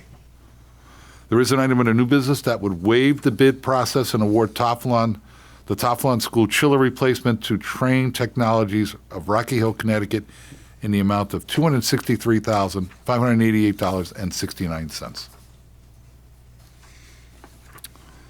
Next item I have is the roadways VACCON truck. At the March 21st, 2022 meeting, the town council authorized spending $450,000 to purchase a VACCON catch basin cleaner using proceeds from the American Rescue Plan. Town staff solicited quotes from 2 vendors for the purchase. Superintendent of Roadways Mike Ferrara, who is also here this evening, is recommending that the town purchase a new Mack SECA standing for Sewer Equipment Company of America, single axle 9-yard catch basin cleaner, which is from Chadwick Barros of Whitman, Massachusetts. The net cost for the vehicle is $469,310.26, which includes the trade-in of the current 1995 VACCON. Mike Ferrer is recommending that Chadwick Barros vendor because it is a simpler machine to operate and that they have 2 Connecticut repair facilities. The price of the proposed vehicle was determined using what is known as Sourcewell Cooperative Purchasing. Sourcewell is a private company that has ready-to-use competitively solicited contracts, and I provided you with some information about Sourcewell. It isn't technically a bid process, but it certainly gives a sense of, feeling that, it's a competitive price, not just something that's, going to one person, or it pretty much validates the price, at least in my opinion. There is an item under new business that would waive the bid process and award the purchase of the roadways VACCON truck to Chadwick Barros Whitman of Whitman, Massachusetts, in the amount of $469,310.26, which includes a trade-in credit of $25,000 utilizing Sourcewell pricing. Next item I have is the sale of Fire Engine 1. For the last 2 years, the town has attempted to sell Engine 1, which is a 1989 American LaFrance. The original asking price was $22,500. Last year, the town lowered the asking price to $12,000 to $15,000. The only offer that has been made to date was for $4,000. This offer was rejected. Last August, Matt Daskell recommended that he would recommend an offer in the $8,000 to $10,000 range, and that was an email that was shared with the town council members, and I provided you a copy of that in your package. The fire department has received an offer of $7,500 for Engine 1, and there is an item under new business that would authorize the sale of a 1989 American LaFrance Engine 1 to Justin Manafort in the amount of $7,500. Chief Moschini is here this evening to answer any questions regarding this offer. Tom, I don't know if you want to add anything to that, to what I just said, if that's okay.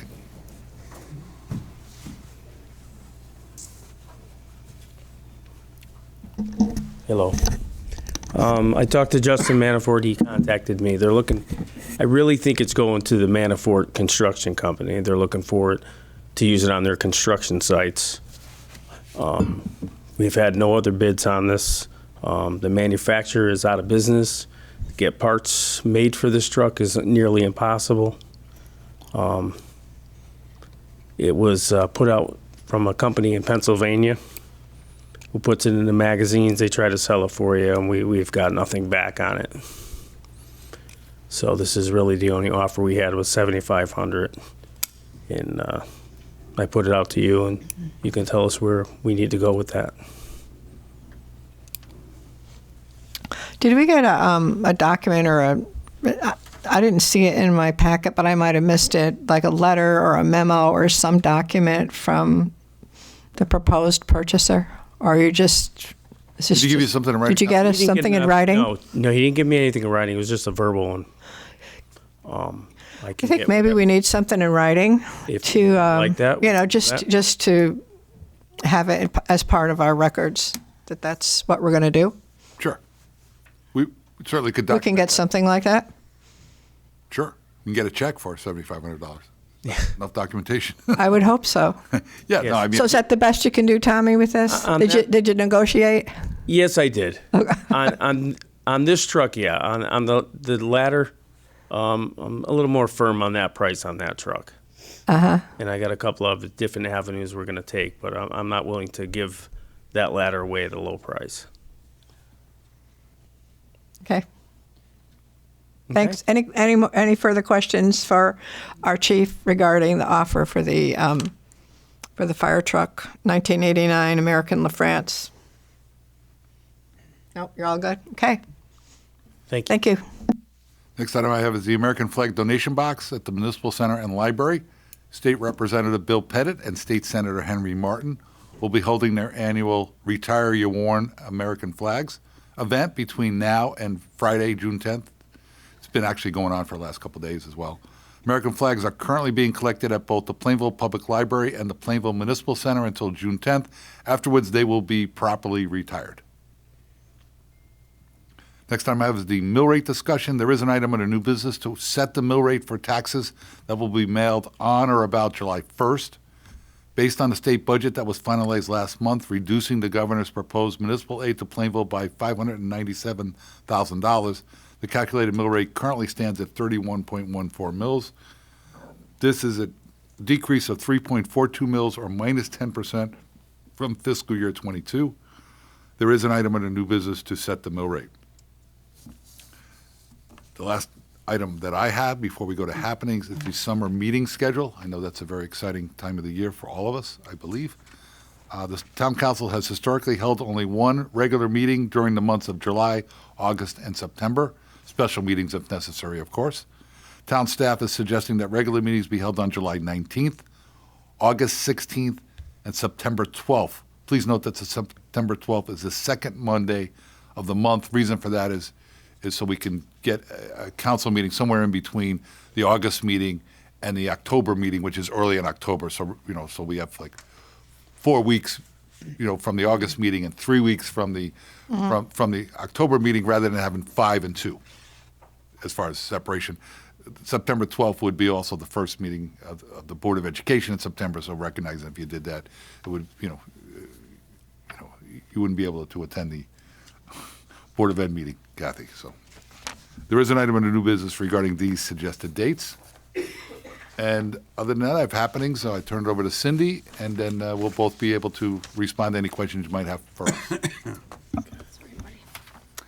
Okay, I have just a few. The Senior Center is offering a health and wellness fair co-sponsored by the West Central Connecticut Triad on Tuesday, June 7th from 9:30 a.m. to 12 p.m. It's open to the public and the cost is free. There will be a fabric pot holders Tuesday, June 14th at 10 a.m. That's a class with the instructor of Evelyn Morin. The cost will be $4 with limited space, so register early. Learn all about beekeeping Tuesday, June 14th at 1:30. The cost is free. Memory Cafe at the Senior Center Thursday, June 16th, 2:30 p.m. A COVID booster clinic Monday, June 20th, 10 a.m. to 4 p.m. Hartford Healthcare will offer another COVID booster clinic. Moderna and Pfizer will be available. If you've had your first booster clinic before February 20th, you can receive your second booster shot. First and second shots and the first booster shot will be available. Call the Senior Center at 860-747-5728 to register. The tax office is getting ready to prepare and mail the new July tax bills. They will be going out at the end of June. For additional information, it can be found on our website at www.plainvillect.com. And that's all I have. Thank you very much. Thank you, Robert, for your report. Does anybody have any questions for Cindy or for the town manager's report tonight? Okay. Thank you both. You will. Moving along, public comments. During this portion of our meeting, we welcome the public to come to one of our microphones. Please state your name and address. You'll be given 3 minutes to speak to the council. Does anybody wish to speak to the council tonight? Anybody wish to speak to the council? No.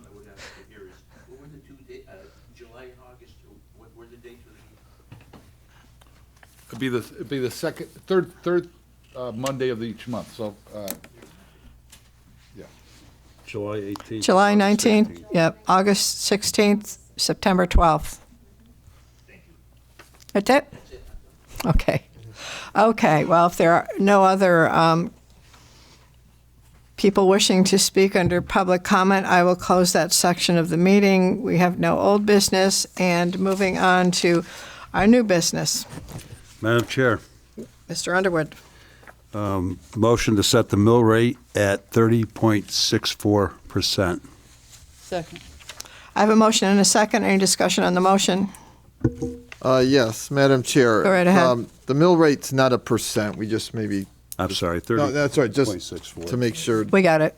And I understand, how much more fund balance would we be using to get to that amount? 800,000. All right.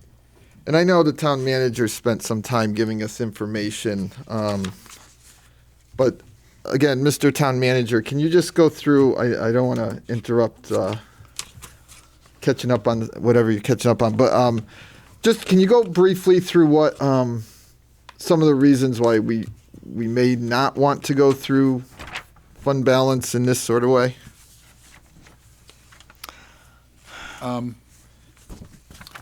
I submitted a memo to the town council, and for various factors, I'm concerned about using unassigned one-time revenues for ongoing operational expenses to the degree that's being proposed.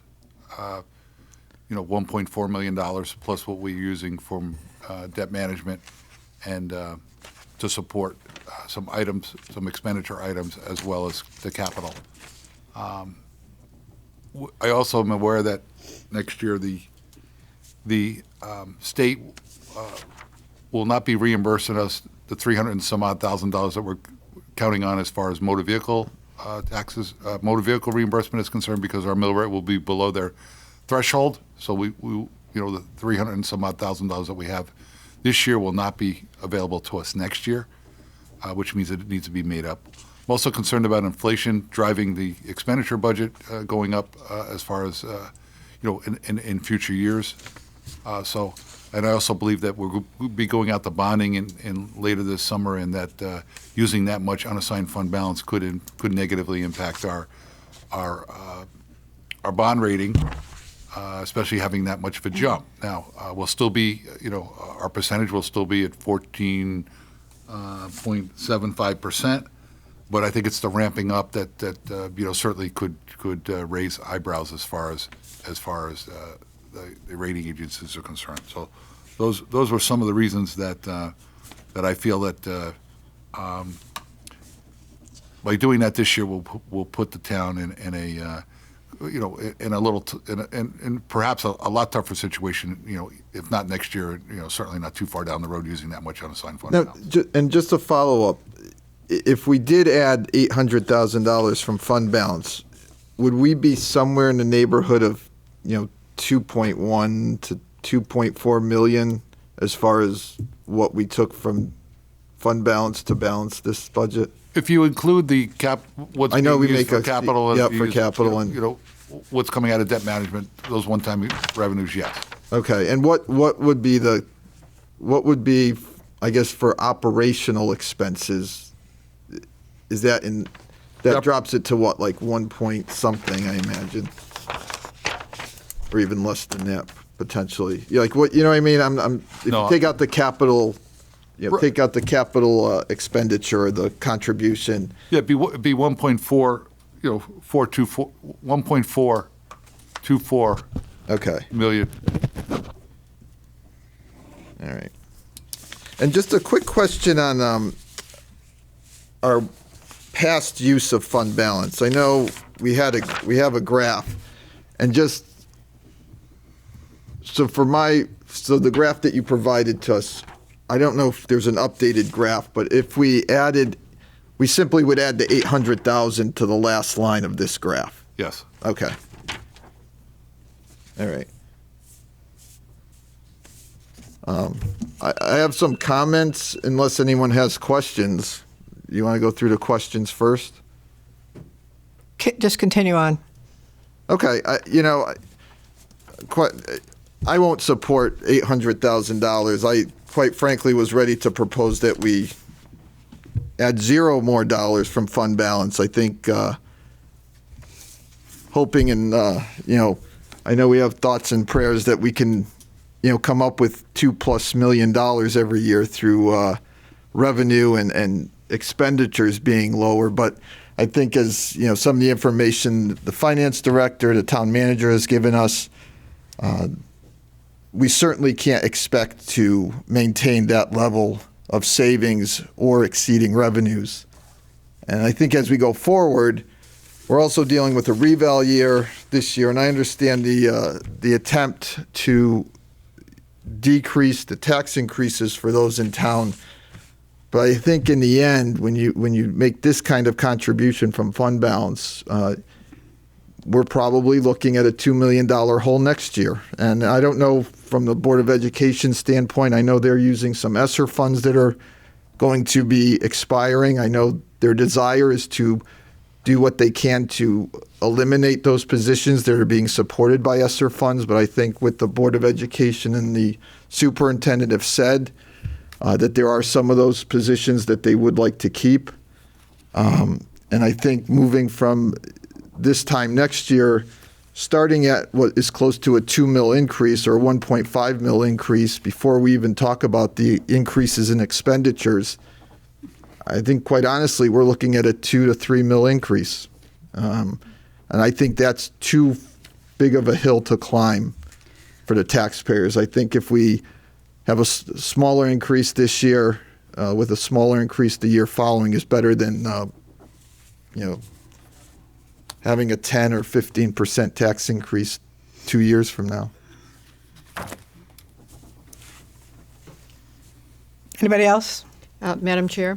Rosemary? I also cannot support that motion. I think $800,000 more out of the unfunded balance is too much. Like I mentioned last year, I think at this time, we did a couple of years ago pass a policy on the use of the unassigned fund balance.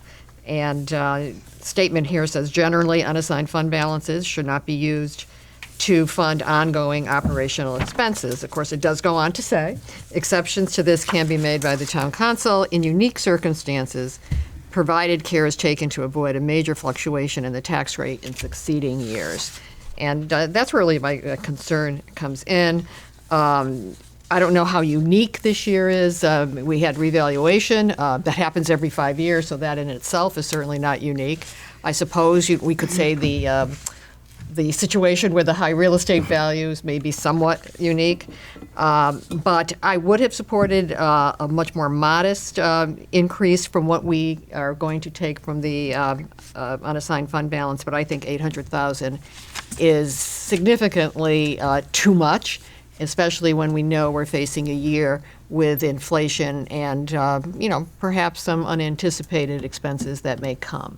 It brings us also, I think, perilously close to that 12 to 14% of the total budget that the unassigned fund balance should represent.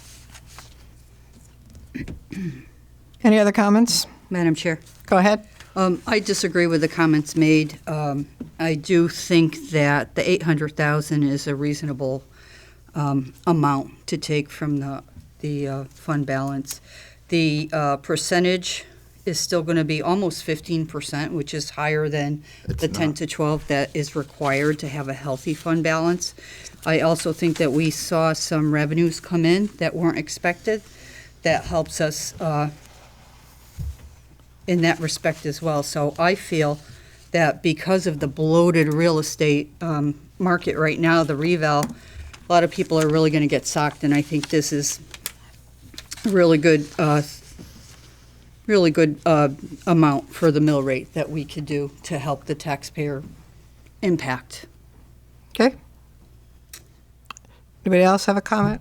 Madam Chair, Yes. I just want to make it clear to everybody out there watching that the five of us up here on this side of the aisle that feel that we should set the mill rate at 30.64 aren't doing it casually, and we're not advocating to make the use of fund balance in the future a regular practice. We simply feel that given the times that we're in, the increase in costs on everything, especially gas, which affects everything else, we have a duty to lessen the tax burden to people as much as possible. With that being said, there was some discussion on proposing an even lower mill rate than 30.64.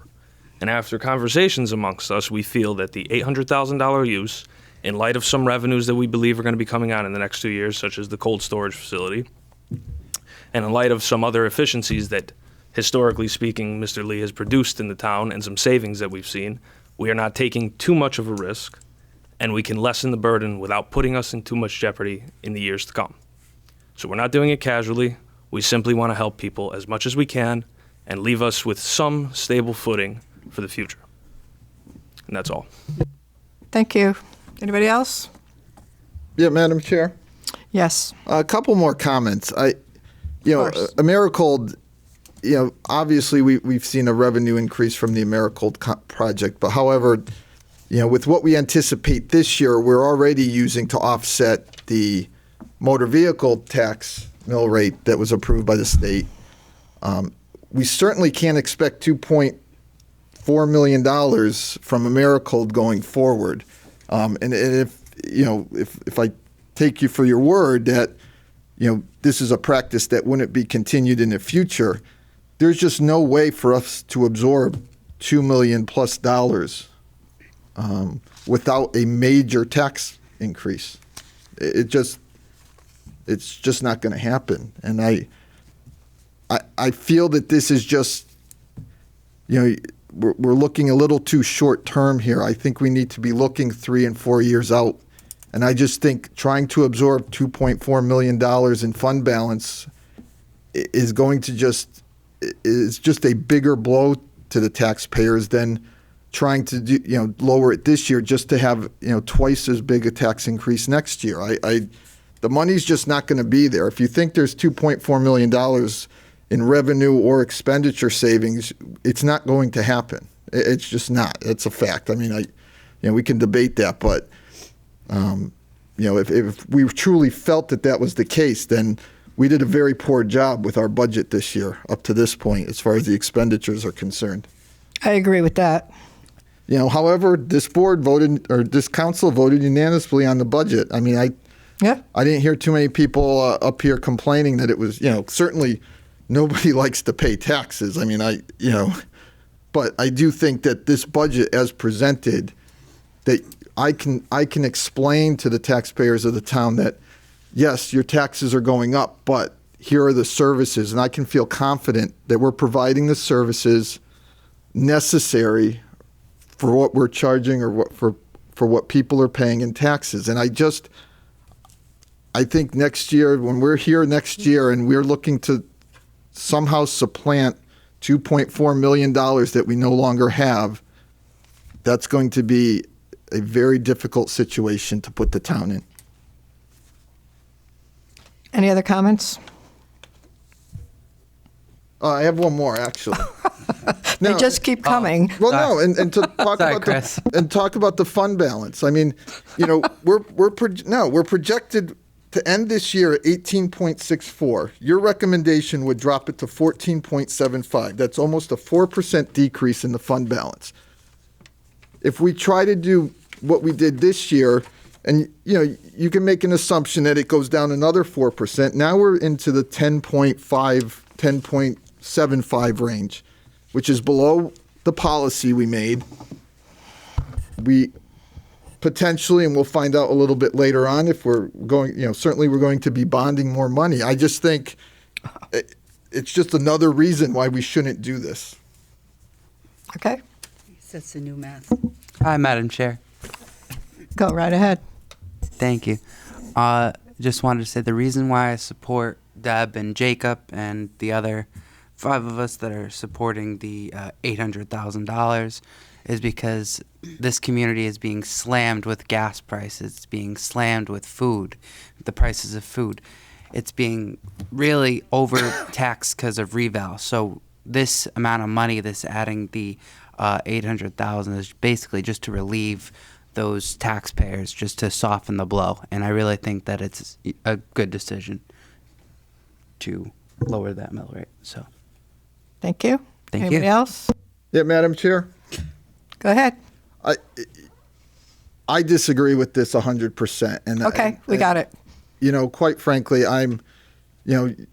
certainly if we wanted to look at something lower than 800,000, I'd be amendable to that just for the sake of let's compromise so we can move forward. And I understand that, in theory, you guys don't even need my vote, but again, I think we are looking way too short term.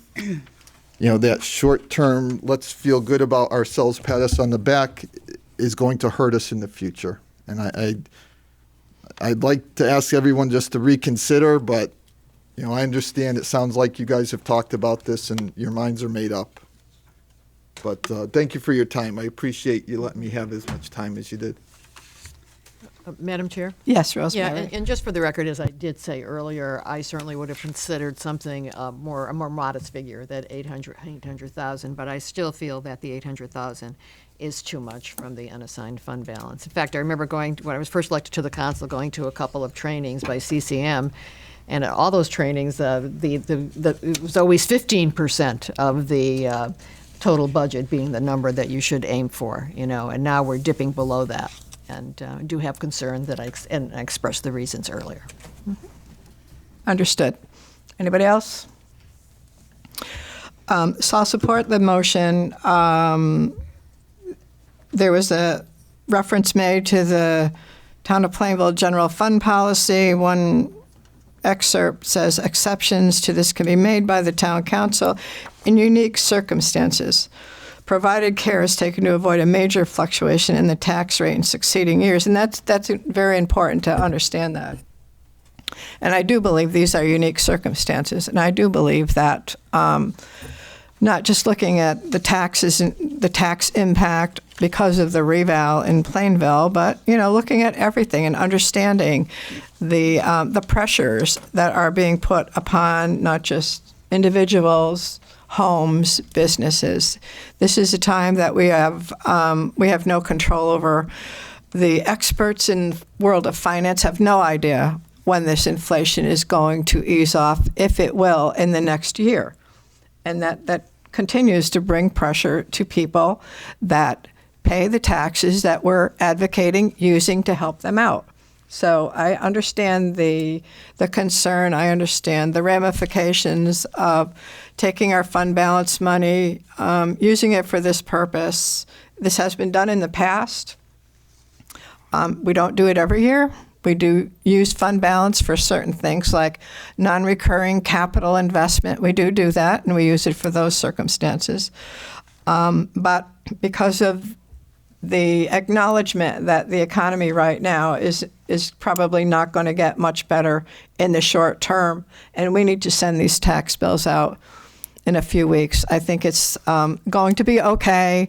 There are going to be other revenues that are coming back to the town in some time down the road, so I don't think we're going to, there's no danger of going below where we are with our fund balance. However, we need to be cautious about what we do.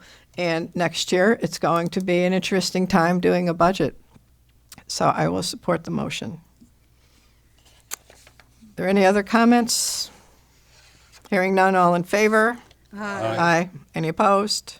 Nay. No. That's 2 opposed. Thank you. Next, please. Madam Chair, Go ahead. motion to approve the side letter entitled Side Letter to the Collective Bargaining Agreement, Town of Plainville and Plainville Police Union, July 1st, 2020 to June 30th, 2023. Second. I have a motion and a second. Any discussion on that motion? All those in favor? Aye. Any opposed? Thank you. Madam Chair, Go ahead. motion to approve the side letter entitled Side Letter to the Town of Plainville Retirement plan and agreement for the Plainville Police Union amended and restated effective 7/1/2014. Second. I have a motion and a second. Any discussion on that motion? All those in favor? Aye. Any opposed? Motion passes. Number 4. Madam Chair? Go ahead. Motion to approve the revenue collector's suspense list. Second. I have a motion and a second. Any discussion? All those in favor? Aye. Any opposed? Motion passes. Item 5. Madam Chair? Go ahead. Motion to approve authorize the town manager to execute Amendment 1 to the tie and bond agreement for environmental assessment services of the former White Oak property dated April 12, 2022, in the amount of $27,092. Second. I have a motion and a second. Any discussion on that motion? Yeah, Madam Chair, Yes. I will, based on my relationship with the parties Thank you. involved, I will recuse myself from this vote. Okay. Any other comments? All those in favor? Aye. Any opposed? Motion passes. Madam Chair? Go ahead. Motion to establish a public hearing in the Municipal Center Monday, June 20th, 2022, at 7 p.m. to hear public comment regarding an ordinance entitled Ordinance Establishing Fourth Quarter Transfer for Fiscal Year Ending June 30th, 2022. Second. I have a motion and a second. Any discussion on that motion? All those in favor? Aye. Aye. Any opposed? Motion passes. Number 7. Madam Chair? We have a lot Mo- tonight. We have a lot. Motion to establish a public hearing in the Municipal Center June 20th, 2022 at 7 p.m. to hear public comment on additional appropriations for the fiscal year 2022 budget. Second. I have a motion and a second. Any discussion on that motion? All those in favor? Aye. Any opposed? Thank you. Madam Chair, motion regarding middle school of Plainville renovation project.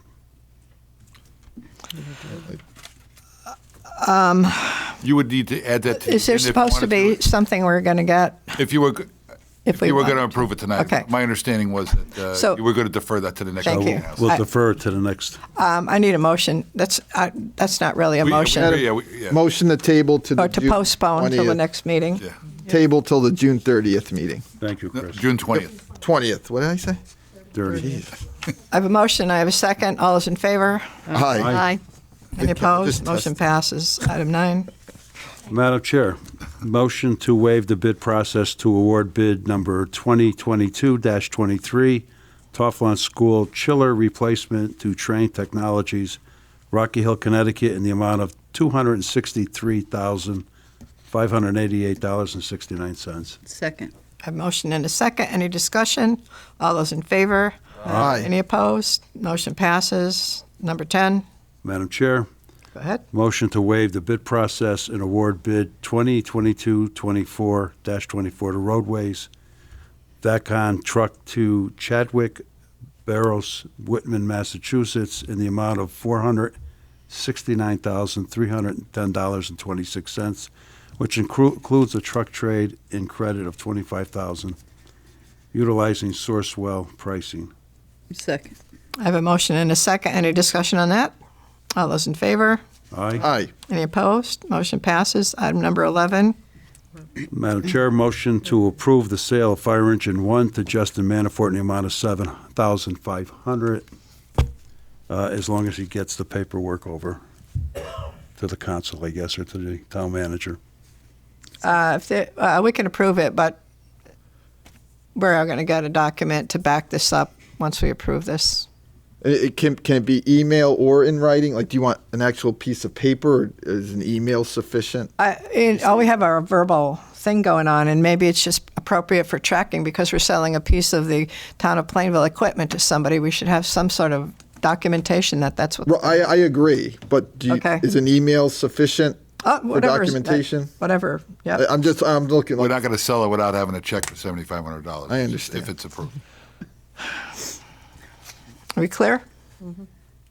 And Madam Chair, I will recuse myself once Thank again you. because of the relationship. All right. Let me see if I understand this. We're going to sell it Conditional. to Justin Manafort as long as he comes up with the documentation that the town needs. Correct. Okay, thank you. I have a motion and I have a second. All those in favor? Aye. Any opposed? Number 12. Madam Chair, motion to set the town council regular meeting for July, August, and September as July 18th, 2022, August 15th, 2022, and September 12th, 2022. Second. Have a motion and a second. Any discussion? Are those dates good for everybody so far? Yes. They look good? Okay. All those in favor? Aye. Aye. Any opposed? Great. Number 13. Madam Chair, the last one, motion to approve the tax refund as listed on the addendum. Second. I have a motion and a second. Any discussion on that? All those in favor? Aye. Aye. Any opposed? Okay, great. So we got through all that. Other items of discussion of interest. Robert, do you have anything else? I do not. Thank you. That would kill me if I Okay, may I have a motion? No.